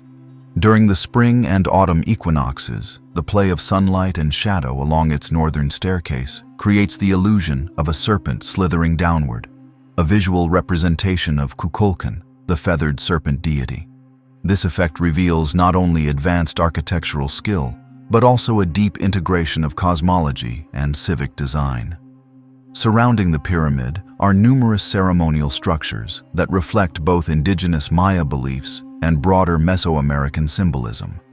The Temple of the Warriors, lined with sculpted columns depicting warriors, captives, and serpents, echoes Toltec aesthetics. Nearby, the group of 1,000 columns suggests large gathering areas, perhaps used for administrative, religious, or market purposes. These complexes reflect the city's multifunctional nature, blending governance, commerce, and ritual. One of the most powerful symbols of Chichen Itza's authority was the Great Ball Court, the largest known in Mesoamerica, stretching over 168 meters in length. Its walls are decorated with carvings that show scenes of ritual sacrifice associated with the ball game, reinforcing the sacred importance of the event. Far from a mere sport, the ball game at Chichen Itza carried cosmological meaning and reinforced elite ideology. It symbolized the eternal battle between life and death, order and chaos, played out in a public, highly ritualized form. Religious life in Chichen Itza centered around the sacred cenote. Unlike earlier classic period cities that buried their dead in tombs or beneath temple floors, Chichen Itza used the cenote as a primary site of ritual offering. Archaeological investigations have uncovered human remains, often young individuals, alongside jade, gold, obsidian, pottery, and other precious materials. These offerings were likely made to Chac, the rain god, as part of pleas for water in the seasonally dry Yucatan climate. The presence of Central Mexican imagery at Chichen Itza has fueled long-standing debates among scholars. Some propose that actual migrations or invasions from the Toltec heartland brought new ideas and political systems. Others argue for a more peaceful form of cultural exchange through trade, intermarriage, or shared religious pilgrimage. Regardless of the mechanism, the result was a unique synthesis, a Maya city that adopted foreign motifs to enhance its legitimacy and express its role as a pan-Mesoamerican center.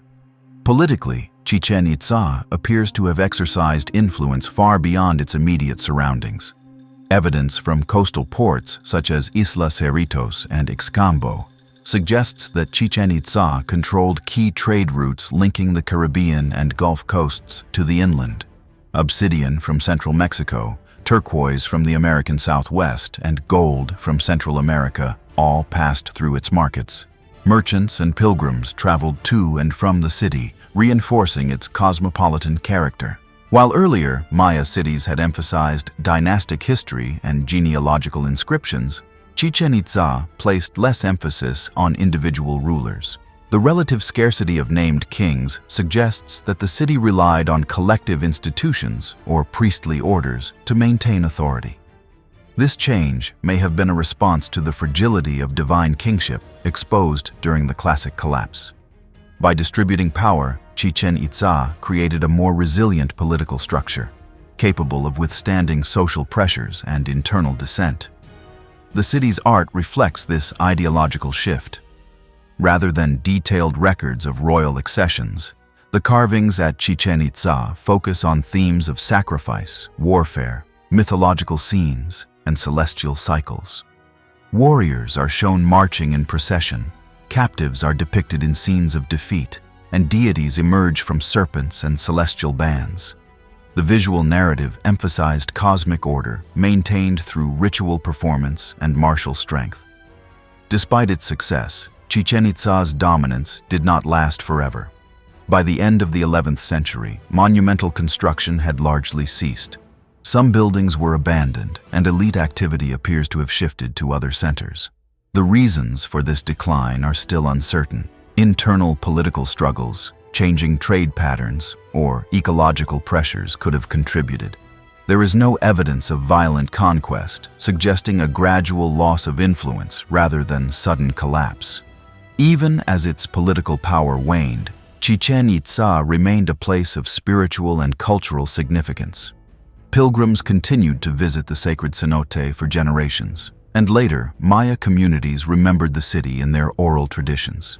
The architectural innovations and ideological experiments of Chichen Itza left a lasting impact on the broader Maya world and helped define the character of the post-classic period.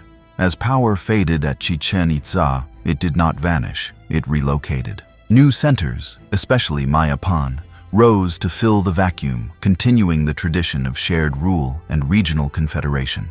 These later cities inherited both the architectural models and political strategies developed at Chichen Itza, adapting them to the needs of a changing world. As the influence of Chichen Itza waned in the late 11th century, a new political configuration emerged in the northern Maya lowlands, centered not on a single imperial capital, but on a confederation of cities. At the heart of this new system was the city of Mayapan, which rose to prominence as the dominant political force in the Yucatan Peninsula during the post-classic period. For more than 3 centuries, Mayapan functioned as the capital of a regional alliance known as the League of Yucatan, one of the last large-scale attempts at political unity among the Maya before the arrival of the Spanish. Mayapan was located in the northwest of the Yucatan Peninsula, not far from the ruins of Chichen Itza. Its name, often translated as Standard of the Maya, reflects its role as a political and ceremonial focal point during this phase of Maya history. While Mayapan lacked the architectural scale and grandeur of earlier cities, it compensated through political ingenuity and strategic alliances. The ruling dynasty of Mayapan was the Kokam family, a lineage that likely rose to power after the decline of the Itza elite from Chichen Itza. The Kokam established Mayapan as a fortified city, complete with defensive walls, residential compounds, ceremonial platforms, and temples. The city's layout reflected a blend of traditional Maya city planning and the new realities of a more turbulent era. While earlier classic cities emphasized cosmic order and divine kingship, Mayapan was built for governance and security. One of the most significant developments during this period was the formation of the League of Yucatan, a confederation of powerful cities and noble families with Mayapan as its political center. According to later Maya chronicles and colonial era accounts, the League included other major centers such as Uxmal and the re-established city of Chichen Itza, now under the control of the reconstituted Itza. These alliances were not merely symbolic. They were structured systems of shared governance, trade regulation, and conflict resolution. The League functioned through a balance of power among noble families. The Kokam exercised hegemonic control from Mayapan, But other families, especially the Shu of Mani, retained significant local autonomy. Marriages between elite houses helped solidify alliances, and mutual defense pacts created a form of regional stability that had been absent since the collapse of the classic lowland kingdoms. Mayapan itself became a vibrant center of ritual and politics. The city featured temples similar in style to those at Chichen Itza, including a smaller version of the Temple of Kukulkan. Public plazas hosted ceremonial dances, feasts, and assemblies. Stelae and codices from the period depict rulers performing rituals, priests conducting offerings, and nobles participating in council meetings. Religious practice remained central to Maya life, but the role of the king had shifted. Instead of a semi-divine figurehead, the ruler of Mayapan was now a powerful noble whose authority depended on consensus, military strength, and control over trade. During this time, Maya religion also evolved. While traditional deities such as Itzamna, Chak, and the maize god remained central, the pantheon expanded to include more militaristic and cosmopolitan figures, such as Kukulkan, the feathered serpent deity associated with rulership and celestial cycles. Religious ceremonies became increasingly public and theatrical, involving masked dances, processions, and offerings. The widespread use of painted codices, folded books made from bark paper, allowed priests and scribes to record ritual calendars, mythological narratives, and astrological charts. Economically, the League of Yucatan oversaw a robust system of regional trade. Salt, cotton, cacao, honey, and obsidian moved along well-established routes, connecting inland cities with coastal ports. Mayapan's central location allowed it to function as a redistribution hub, linking the Caribbean Sea, the Gulf of Mexico, and interior territories. Markets became increasingly prominent, with standard weights and measures facilitating fair exchange. Merchants, known as polom, operated as an emerging class, gaining wealth and influence through their mobility and economic knowledge. Despite these innovations, the political system of Mayapan was not without its weaknesses. The balance of power among noble families was delicate, and underlying tensions often simmered beneath the surface.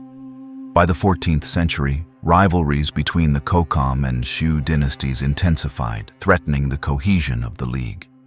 The final blow came in the mid-15th century when civil war broke out between the two most powerful factions. According to historical sources, especially those written during the early colonial period, the Zhou family led a revolt against the Kokam, culminating in the massacre of the Kokam leadership and the destruction of Mayapan around the year 1441. The city was burned, its elites were killed or dispersed, and the League of Yucatan collapsed. With the fall of Mayapan, centralized political unity in the Yucatan came to an end. In its place, dozens of independent city-states emerged, each ruled by a local noble family known as a batab. These smaller polities, called kuchkabal, competed for resources and prestige, sometimes forming temporary alliances or engaging in regional skirmishes. While none achieved the dominance that Mayapan had once held, they preserved Maya cultural traditions, language, and ritual life. Despite the political fragmentation, the post-classic Maya world remained vibrant. Local rulers continued to build temples, sponsor festivals, and consult priestly astronomers. Written records, especially those maintained in codices, kept alive the knowledge of calendrics, divination, and mythology. Ceremonial centers such as Tulum, Ek Balam, and Izamal remained active into the 16th century, maintaining a spiritual continuity with the past. It is important to emphasize that the fall of Mayapan did not signal the end of Maya civilization. Rather, it marked a shift in political organization, from centralized rule to a mosaic of local authorities. This fragmentation, while reducing large-scale coordination, also made the Maya more adaptable. Communities adjusted to regional conditions, preserved local customs, and maintained networks of trade and pilgrimage. The resilience of these communities would be tested, however, by the coming of European colonizers. The collapse of Mayapan and the disintegration of the League left the Maya world politically vulnerable.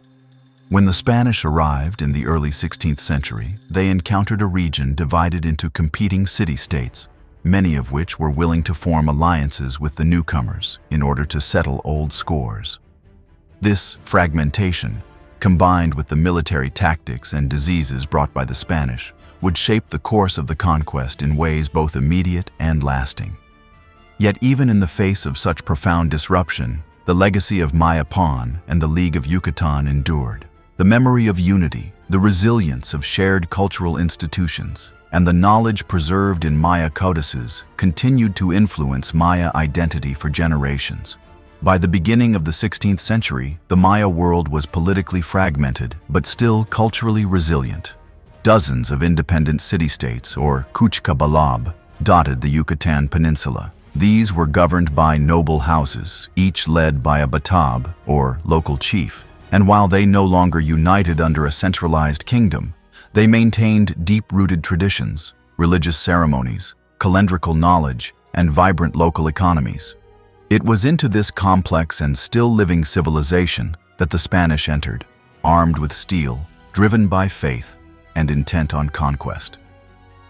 The first recorded contact between the Maya and Europeans occurred in the year 1511, when a Spanish ship wrecked off the coast of present-day Honduras.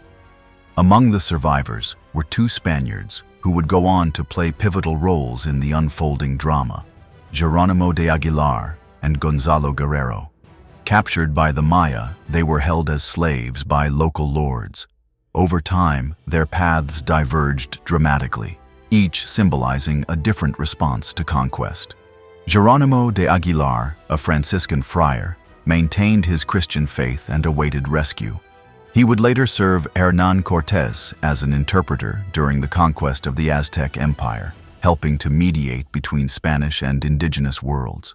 Gonzalo Guerrero, on the other hand, assimilated into Maya society. He married a Maya noblewoman, adopted their customs, and even rose to become a respected military leader. He fought against the Spanish when they returned in force, defending his adopted people from invasion. Guerrero's life became a powerful symbol of cultural integration and resistance.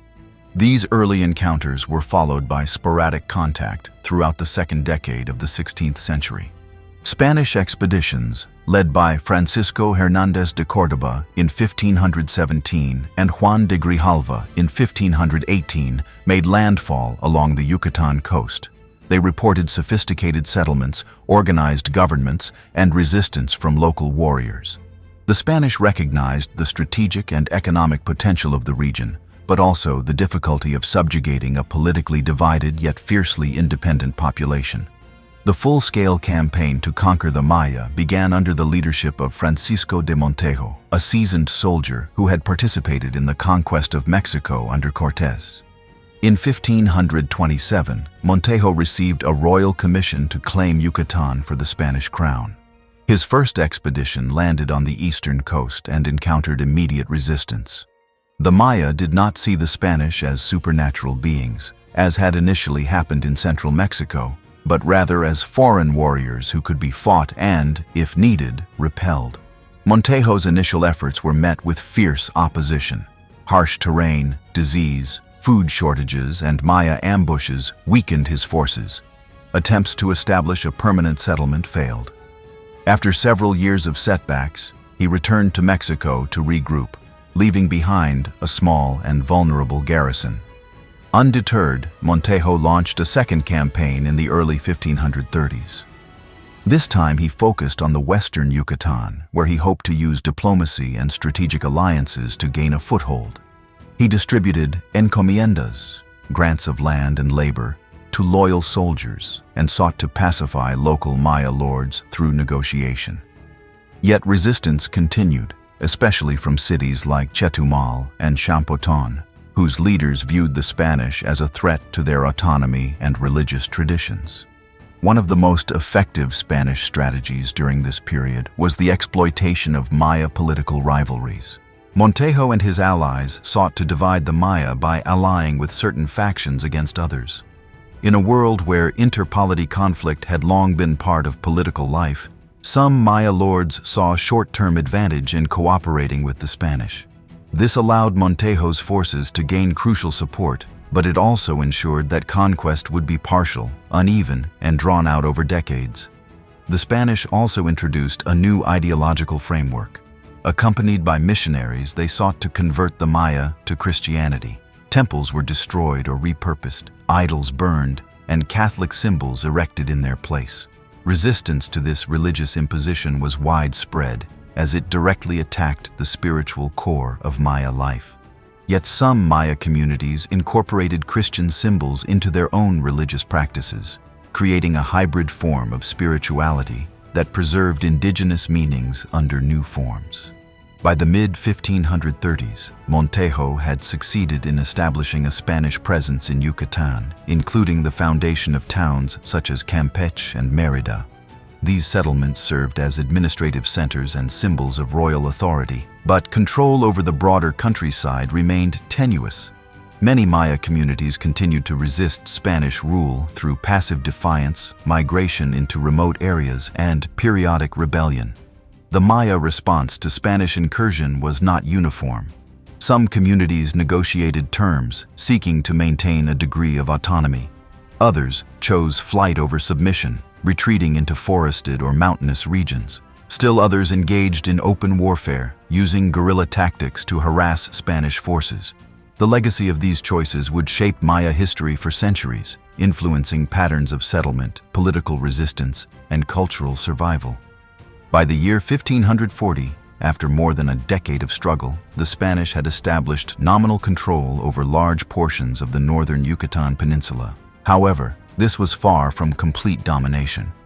Many regions remained outside effective Spanish reach, especially in the east and south, where independent Maya polities persisted. Even in areas under Spanish administration, traditional Maya structures of governance and religious practice often continued covertly. What makes the Maya encounter with the Spanish so remarkable is not just the intensity of resistance, but its duration. Unlike the rapid conquest of the Aztec Empire, the Maya resisted subjugation for nearly 2 centuries. The initial phase of encounter and invasion, between 1511 and 1540, was only the beginning of a much longer story of negotiation, rebellion, and cultural adaptation. This early phase also set the tone for future interactions.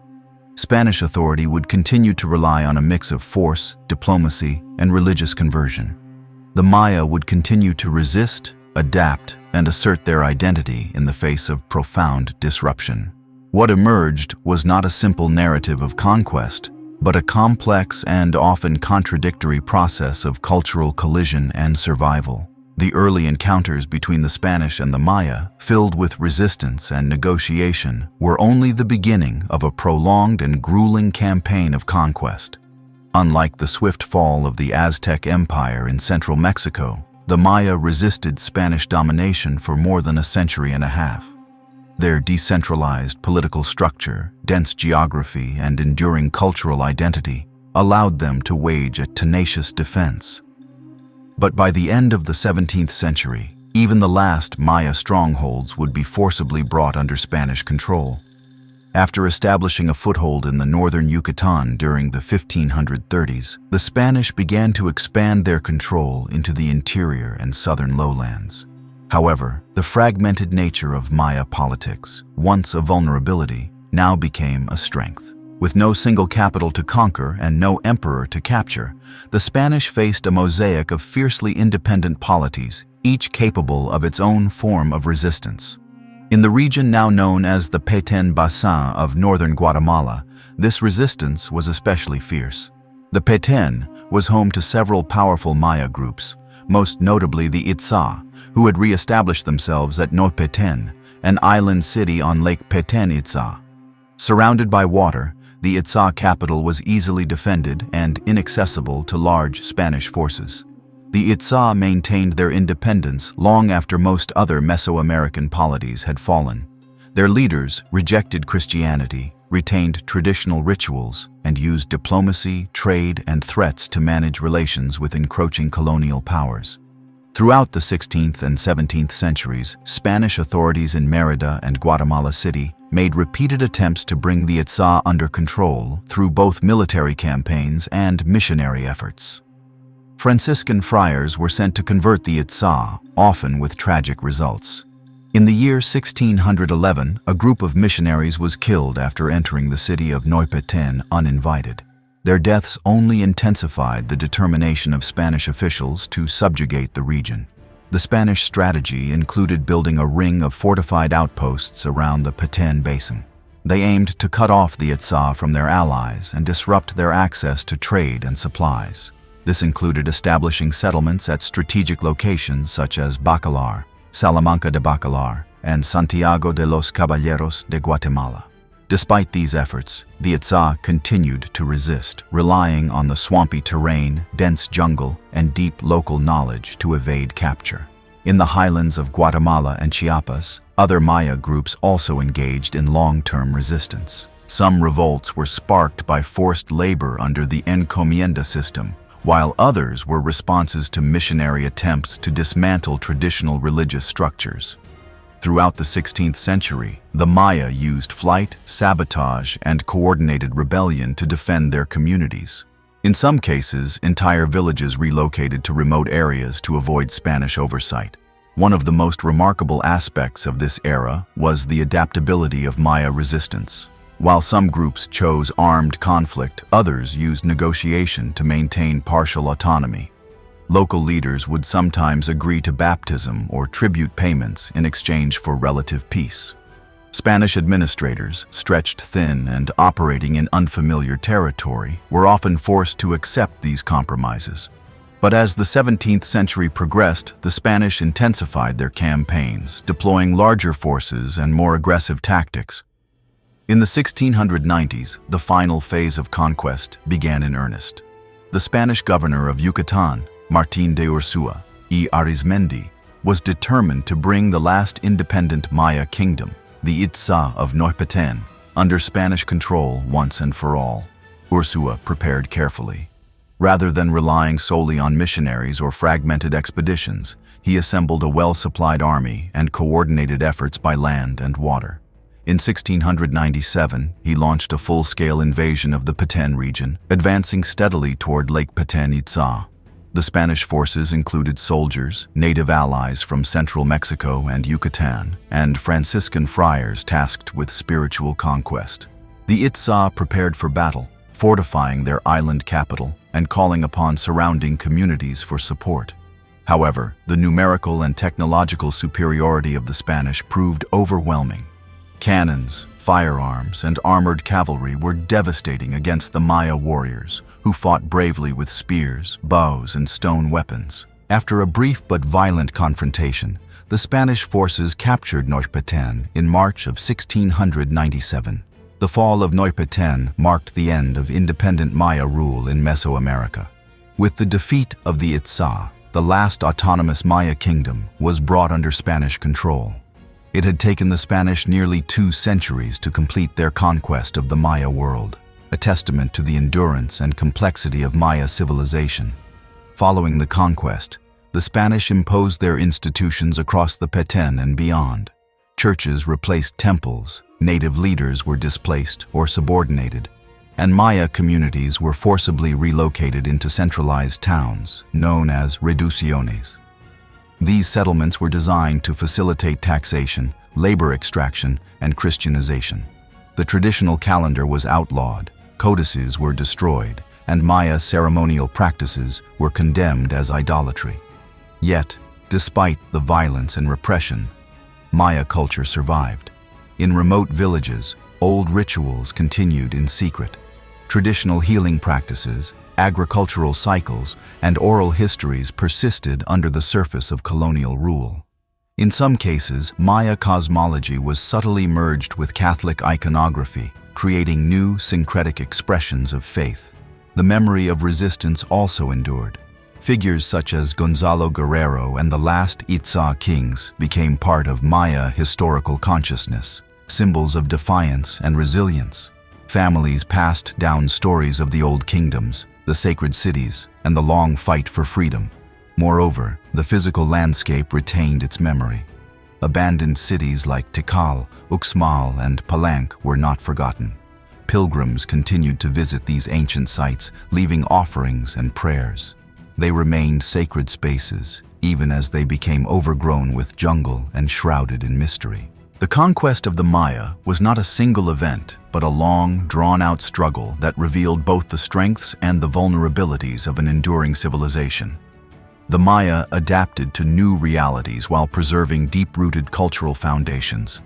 Even as the Spanish flag flew over their towns, many Maya continued to see the world through their own cosmological lens, shaped by cycles of time, the spirits of the land, and the echoes of ancestral kings. With the fall of Tenochtitlan in the year 1697, the Spanish conquest of the Maya world was nominally complete. However, military conquest and effective control were not the same. In the centuries that followed, Maya communities across the Yucatan Peninsula, the Guatemalan highlands, Belize, Chiapas, and parts of Honduras adapted, resisted, and endured. This era, spanning from the late 17th century into the early 19th, was not one of cultural erasure, but of transformation. Maya identity persisted in the face of colonial rule, finding new forms of expression even as it endured repression and exploitation.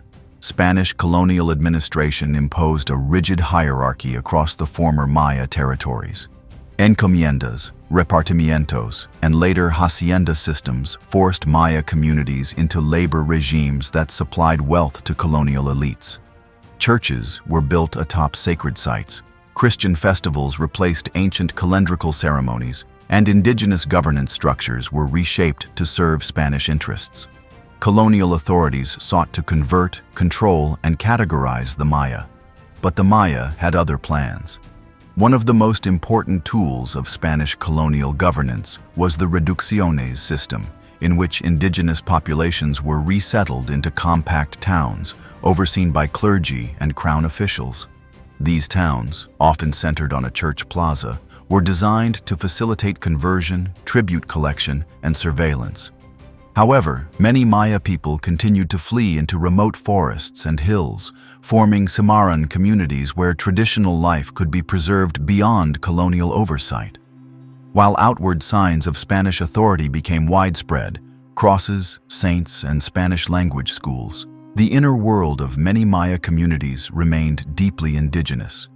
Beneath the surface of Christian festivals were older agricultural rites. Behind the names of Catholic saints were ancient deities. The calendar, though officially outlawed, continued in secret. Maya daykeepers quietly maintained the count of days, interpreting omens, performing rituals, and guiding their people through agricultural and spiritual cycles. The colonial period also saw the emergence of hybrid forms of leadership. In many towns, local alcaldes, indigenous officials appointed by colonial authorities, acted as intermediaries between their communities and Spanish rulers. These figures often walked a fine line, enforcing tribute demands while protecting local interests. In some cases, they used their position to preserve traditional knowledge or support clandestine ritual practices. Resistance during this period took many forms. Open rebellion was rare due to the devastating consequences, but it did occur. In the early 18th century, for example, uprisings flared in Chiapas and the Guatemalan highlands in response to forced labor and church abuses. Maya rebels invoked ancestral rites, prophetic visions, and memories of lost kingships in their struggle for autonomy. These revolts were often brutally suppressed, but they revealed the deep discontent and determination that simmered under colonial control. More common were subtle acts of defiance, refusing to pay tribute, retreating into the forest, performing banned rituals, or manipulating the colonial bureaucracy to delay or avoid Spanish demands. Maya communities became adept at navigating colonial legal systems, using petitions and lawsuits to challenge land seizures, tax increases, and mistreatment. These legal battles, often conducted in Yucatec, Quiche, or other Maya languages, testify to a resilient and literate indigenous public engaged in the struggle for justice on their own terms. A remarkable body of literature emerged from this period. Colonial Maya scribes, working in their native languages using Latin script, recorded histories, myths, and community documents that bridged the pre-Hispanic past and the colonial present. The Popol Vuh, written in Quiche, is among the most famous of these texts, a rich narrative of creation, cosmology, and heroic myth that preserves the sacred stories of the highland Maya. Other documents, such as the Chilam Balam books of Yucatan, blend prophecy, astrology, medicine, and historical reflection. These texts not only preserve cultural knowledge, but also reveal how Maya intellectuals interpreted colonial events. The collapse of kingdoms, the arrival of foreigners, and the forced conversion to Christianity were not merely political episodes, but were woven into the broader cycles of time, destiny, and cosmic transformation. Through these writings, Maya scribes articulated their understanding of change, not as erasure, but as continuation through different forms. The role of Maya women in colonial society also deserves attention. While Spanish laws and Catholic doctrines imposed patriarchal norms, women retained important roles in household economies, healing traditions, and local markets. In some communities, women served as midwives, spiritual guides, or guardians of oral history. Marriage alliances continued to structure kinship ties, and traditional gender roles adapted to new circumstances without entirely vanishing. By the 18th century, the demographic toll of colonization was stark. Epidemics, forced labor, and warfare had decimated indigenous populations across Mesoamerica. In many Maya communities, entire lineages disappeared and traditional institutions were weakened. Yet even in the face of this trauma, cultural revival and adaptation remained possible. One area of resilience was agricultural knowledge. Maya farmers continued to cultivate maize, beans, squash, and other traditional crops, using methods refined over centuries. The milpa system, a form of rotational farming practiced with spiritual discipline, survived in many areas. Farmers integrated new crops introduced by Europeans, such as wheat and sugarcane, but did so within the logic of their ancestral land management systems. Trade networks, too, adapted. While the long-distance trading routes of the Classic and post-Classic periods no longer functioned at the same scale, local and regional markets thrived. Maya artisans sold woven textiles, pottery, foodstuffs, and ritual items in weekly markets that often became central to both economic life and cultural exchange. Spanish officials attempted to regulate these markets, but indigenous practices often endured alongside imposed rules. Religion remained a contested space throughout the colonial era. Catholic missionaries, particularly the Franciscans and Dominicans, were relentless in their efforts to convert the Maya. They taught doctrine, held mass, and punished idolatry with floggings, fines, or imprisonment. Yet conversion was rarely total. In many villages, Catholicism was layered over older beliefs, creating a religious system that defied neat classification. Saints were revered as powerful protectors, but offerings continued to be made at caves, cenotes, and mountaintops, sacred places tied to the Maya understanding of the world. By the late 18th and early 19th centuries, cracks began to appear in Spanish colonial power. Enlightenment ideas, economic reforms, and administrative changes brought new pressures to indigenous communities. Tribute demands increased. Communal lands were privatized. Catholic orders lost influence, replaced by secular clergy more interested in taxation than theology. Maya resistance began to take new forms, shaped by both memory and prophecy. In many communities, stories circulated of a returning king, a new era, or a great upheaval. These prophetic traditions, sometimes rooted in ancient calendar cycles or apocalyptic readings of Christian texts, inspired quiet hope and periodic rebellion. The Maya did not forget their past. They reinterpreted it as a living force that could shape the future. As the 19th century approached, and with it the wave of independence movements that would sweep across Latin America, the Maya stood at a crossroads. They were no longer the rulers of vast kingdoms, but neither were they defeated relics of the past. They had survived conquest, colonization, and centuries of oppression, not by abandoning their heritage, but by adapting it to the world around them. As the 19th century unfolded, sweeping political and social transformations reshaped the lands once ruled by the Maya. The collapse of Spanish colonial authority and the rise of new republics across Latin America opened a new chapter in Maya history, one marked by continued struggle, cultural resilience, and a long, often painful journey toward justice and recognition. In the early decades of the 19th century, independence movements erupted across New Spain, eventually leading to the formation of Mexico, Guatemala, and other modern nations. For the Maya, these political changes brought little immediate relief. Although the colonial order was dismantled, the systems of exploitation, land dispossession, and marginalization remained firmly in place. Powerful Creole and Mestizo elites inherited land and authority, while most Maya communities continued to live under conditions of poverty and exclusion. Nowhere was this more evident than in the Yucatan Peninsula. Here, the Maya population, long subjected to forced labor on cattle ranches, henequen plantations, and under harsh tax regimes, grew increasingly resentful.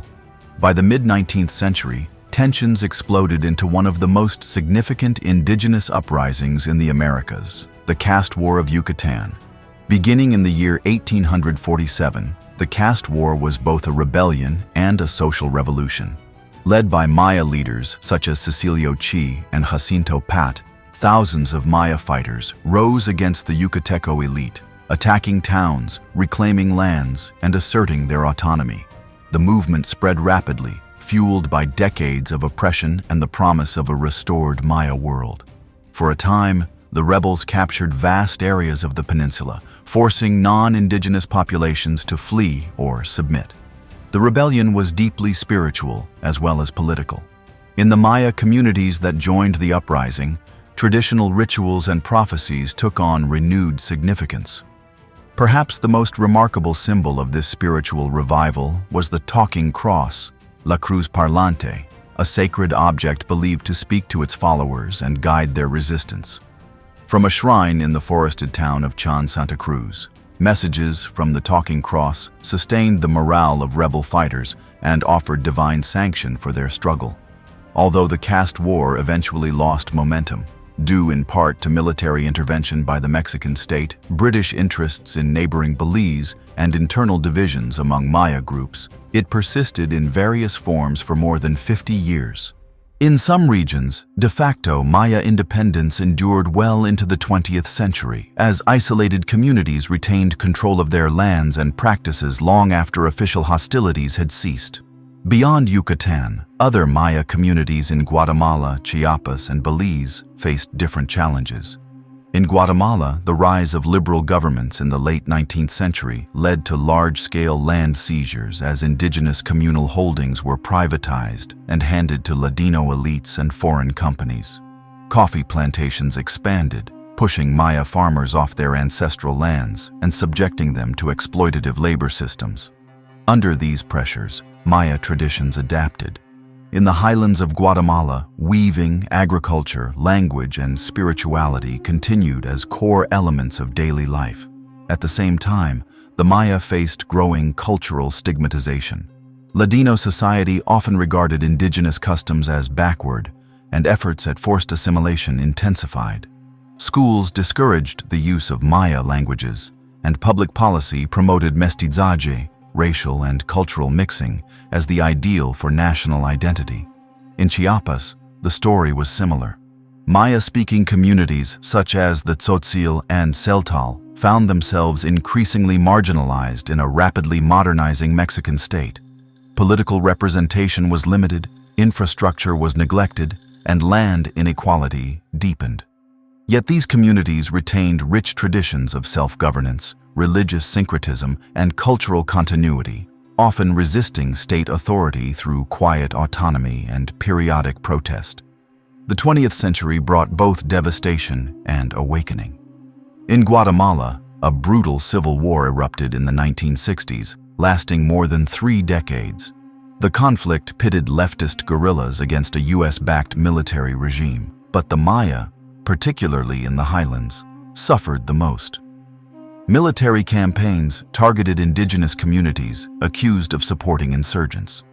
Entire villages were massacred, cultural centers were destroyed, The violence reached its peak during the early 1980s under the regime of General Efraín Ríos Montt, who oversaw scorched earth operations that international observers later classified as genocide. Despite this horror, Maya voices began to rise with renewed strength. Survivors became activists, artists, and educators. Organizations were formed to recover indigenous rights, preserve languages, and seek justice for the atrocities committed during the war. One of the most influential figures to emerge from this movement was Rigoberta Menchú, a Quiché Maya woman who recounted her story of oppression, resistance, and survival in an internationally acclaimed autobiography. In 1992, she received the Nobel Peace Prize, drawing global attention to the struggles of her people. In Mexico, the Zapatista uprising of 1994 marked another turning point.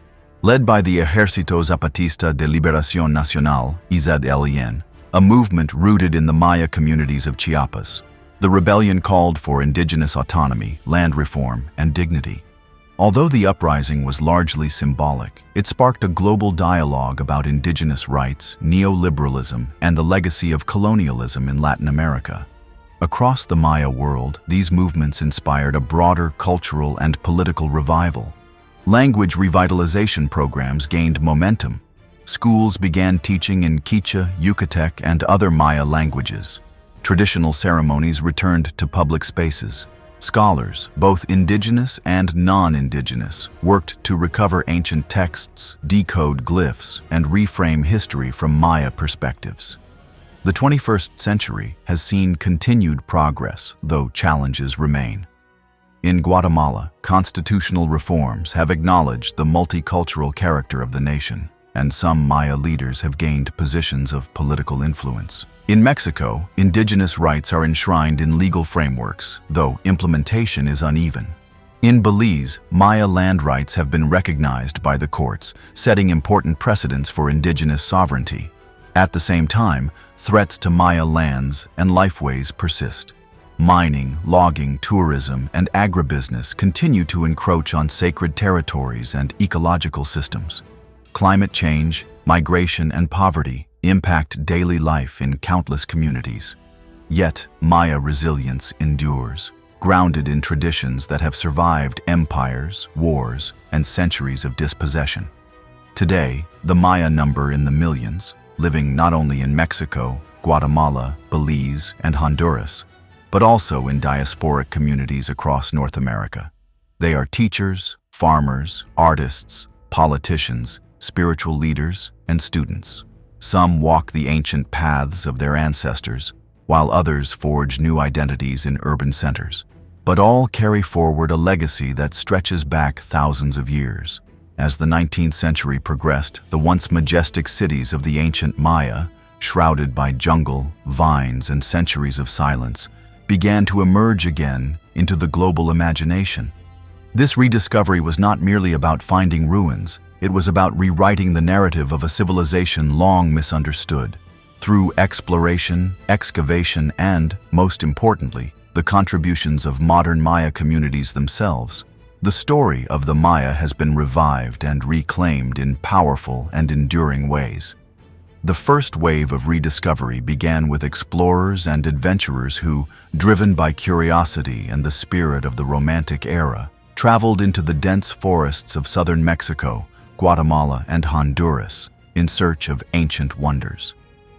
Among the most influential of these early travelers was John Lloyd Stephens, an American diplomat and writer who, along with British artist Frederick Catherwood, journeyed through the Maya region in the early 1840s. Stephens' vivid narratives and Catherwood's precise, haunting illustrations were published in widely read travel books. Their work introduced the ruins of Copan, Palenque, Uxmal, and dozens of other sites to the public for the first time. Crucially, Stephens recognized and insisted, correctly, that these cities had been built by the ancestors of the contemporary Maya people, a perspective that was not universally accepted at the time. His assertion challenged centuries of colonial prejudice, which dismissed indigenous civilizations as incapable of sophisticated achievement. In the decades that followed, archaeologists, epigraphers, photographers, and surveyors began more systematic explorations. Excavations at sites like Tikal, Chichen Itza, and Piedras Negras revealed towering pyramids, royal tombs, and sprawling ceremonial plazas. The scale and precision of these urban centers stunned scholars and contradicted long-held assumptions that the Americas lacked monumental civilizations outside the Andes. By the early 20th century, institutions such as the Carnegie Institution of Washington were sponsoring large-scale archaeological projects. Teams cleared jungle overgrowth, mapped city layouts, and unearthed architectural masterpieces. Restoration efforts began, especially in places accessible to tourists and scholars. Temples and palaces were stabilized, hieroglyphic stairways uncovered, and sculptures cataloged. The grandeur of classic Maya civilization was no longer in doubt, but its meaning remained elusive. One of the greatest challenges was the Maya writing system. Hundreds of intricate glyphs adorned monuments, pottery, and codices, yet their meaning was largely unknown. For years, many scholars believed the script was purely ideographic or symbolic, a system representing abstract ideas without direct linguistic content. This assumption slowed decipherment and perpetuated the myth that the Maya lacked true historical consciousness. However, breakthroughs emerged in the mid-20th century, thanks to the work of epigraphers such as Tatiana Proskuryakov, a Russian-American scholar trained as an architect. In the 1950s, Proskuryakov analyzed patterns in glyphic inscriptions at Piedras Negras and realized that many recorded specific historical events: births, accessions, victories, and deaths of rulers. Her insight confirmed that the script was not just symbolic, it was narrative, and it chronicled the lives of real people. Building on this foundation, other scholars, including Yuri Knorosov, a Soviet linguist, proposed that the script combined phonetic and logographic elements. Knorosov's work, initially dismissed in the West due to Cold War politics, was eventually recognized as groundbreaking. By the late 20th century, an international group of epigraphers, often working collaboratively with Maya scholars, had deciphered much of the script. The results were extraordinary. For the first time in centuries, the voices of ancient Maya kings, queens, scribes, and priests could be heard again. Inscriptions once thought to be decorative revealed political histories, dynastic struggles, ritual events, astronomical observations, and mythological stories. These texts allowed scholars to reconstruct the timelines of cities, identify historical figures, and understand the ideological foundations of Maya rulership. Crucially, this intellectual revolution occurred alongside growing participation by Maya people themselves in the study and preservation of their heritage. Indigenous scholars, linguists, and community leaders began asserting their role not just as subjects of study, but as stewards of their history. Educational programs were launched to teach Maya children about their ancestors' accomplishments. Museums in the region began hiring Maya curators. Field schools included indigenous participants. Slowly, the field of Maya studies evolved from an outsider-led endeavor into a more inclusive, collaborative discipline. This reconnection between modern and ancient Maya identity has profound significance. In communities across Yucatan, Chiapas, Belize, and Guatemala, ancient monuments are no longer seen merely as archaeological sites. They are sacred landscapes. Ceremonies are once again performed at ancient altars. The solar calendar is consulted alongside the Gregorian one.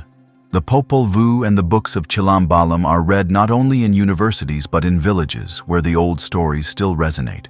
Language revitalization has also gained strength. In some areas, efforts are underway to teach ancient glyphs to Maya students, allowing them to read inscriptions in their ancestral script. Bilingual education programs support the teaching of modern Maya languages, while digital tools and media help preserve and transmit oral traditions. Cultural festivals, dance, music, and crafts have experienced a resurgence, often blending ancient motifs with contemporary creativity. Meanwhile, technology has transformed the field of Maya archaeology. In recent years, airborne LiDAR, light detection and ranging technology, has revealed vast hidden landscapes beneath jungle canopies. Entire networks of cities, causeways, terraces, and water systems, previously invisible, have been mapped with astonishing detail.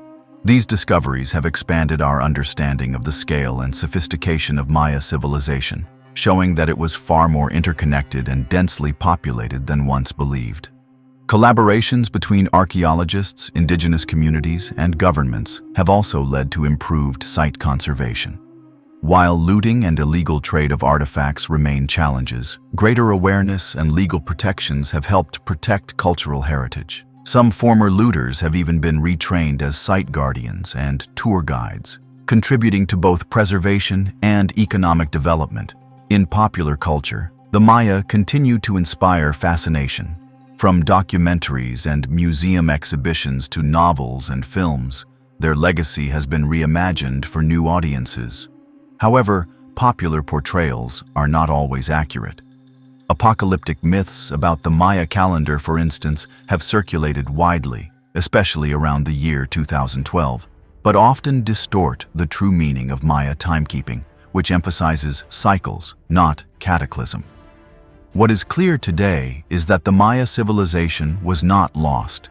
It was never truly forgotten, even if ignored or misunderstood by outsiders. It was sustained by generations of people who kept speaking their languages, farming their lands, praying at their shrines, and telling their stories. The work of archaeologists and epigraphers has been vital, but so too has been the wisdom of Maya elders, healers, artisans, and teachers. In many ways, the rediscovery of the Maya has become a story of reconnection between past and present, ruins and living memory, science and spirit. The glyphs carved in stone centuries ago now speak again, and the children of kings, farmers, scribes, and priests walk the same lands with renewed pride. As the story of the Maya civilization continues into the present day, it is no longer only a tale of ruins, kings, or rediscovered glyphs. It is a living narrative, sustained by millions of people who speak Maya languages, practice ancient traditions, and draw cultural strength from a lineage that has persisted for more than 3,000 years. The Maya are not just part of history, they are active participants in shaping the future, with contributions that extend far beyond their ancestral homelands. Across the modern nations of Mexico, Guatemala, Belize, Honduras, and El Salvador, the Maya represent one of the largest and most diverse indigenous populations in the Americas. They are farmers and engineers, artisans and scientists, teachers and spiritual leaders. Their languages, of which there are more than 30 distinct branches, continue to evolve and adapt, spoken in homes, classrooms, marketplaces, and increasingly in digital and literary spaces. One of the clearest markers of the Maya legacy is the persistence of their knowledge systems. The Maya calendar, which once aligned the lives of kings with celestial events, remains a source of guidance in many communities. Daykeepers still consult the Chol Qig, a ritual calendar used to determine auspicious dates for planting, marriage, healing, and community gatherings. These calendar priests serve not only as spiritual advisors, but as cultural bridges, linking the rhythms of modern life with the cyclical worldview inherited from ancient times. Maya astronomy also continues to inspire awe. The precision with which ancient Maya tracked the movement of celestial bodies has gained renewed attention from both scholars and the public. The alignment of temples with solstices, equinoxes, and planetary cycles reflects a sophisticated understanding of the cosmos, one that resonates today as humanity grapples with its place in the universe. Public observatories, cultural festivals, and educational programs increasingly incorporate this heritage, blending ancient insights with contemporary curiosity. Traditional ecological knowledge, passed down through generations, also reflects the enduring brilliance of Maya science. In the highlands and lowlands alike, Maya communities practice sustainable agriculture based on the milpa system, which balances maize cultivation with rotational crops and forest management. This method not only nourishes the soil, but also supports biodiversity and long-term resilience. In the face of climate change and global food insecurity, these practices offer valuable lessons for the wider world. The Maya also possess a rich artistic legacy that continues to evolve. In rural villages, weaving, pottery, and carving remain integral to both economic survival and cultural expression. Each region maintains its own styles, patterns, and symbology, reflected in the textiles worn by women and men alike, often as proud declarations of identity. These designs are not mere decoration. They encode local histories, spiritual beliefs, and communal belonging. Contemporary Maya artists, painters, filmmakers, musicians, and writers are adding new dimensions to this tradition. Their work addresses not only heritage but also urgent issues of land rights, environmental justice, and indigenous autonomy. Whether through mural projects in urban centers or poetry written in Quiche, they are asserting that Maya creativity is not frozen in time, but alive and responsive to the present.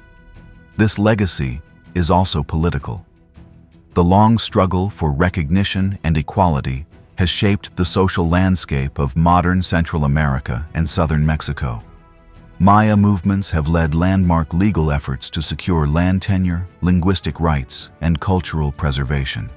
In Belize, for instance, Maya communities successfully brought a case before the Caribbean Court of Justice in the early 21st century, resulting in a historic ruling affirming their land rights. In Guatemala, Maya leaders have held positions in national politics, education reform, and transitional justice. The legacy of genocide and repression during the country's civil war remains painful, but Maya organizations have been at the forefront of truth commissions, forensic investigations, and memory projects. Museums, monuments, and documentary films have helped preserve testimonies and educate new generations about both the atrocities endured and the resilience shown. Meanwhile, in the digital age, Maya identity is becoming increasingly global. Online platforms allow for language preservation through apps, videos, and interactive learning tools. Social media connects Maya activists, scholars, and youth across borders. Digital archives house thousands of images of codices, stelae, and texts, allowing indigenous researchers and students unprecedented access to their cultural history. International recognition of Maya contributions continues to grow. Ancient cities such as Chichen Itza, Tikal, and Copan have been designated UNESCO World Heritage Sites, attracting visitors from around the world. Academic collaborations between foreign universities and local communities have become more equitable and inclusive, placing Maya voices at the center of research and interpretation. Tourism, however, remains a double-edged sword. While it brings income and attention, it also raises concerns about exploitation, commodification, and loss of control over sacred spaces.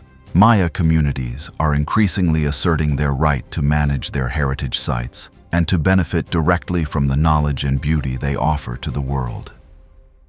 One of the most powerful developments in recent decades has been the reassertion of Maya identity on Maya terms.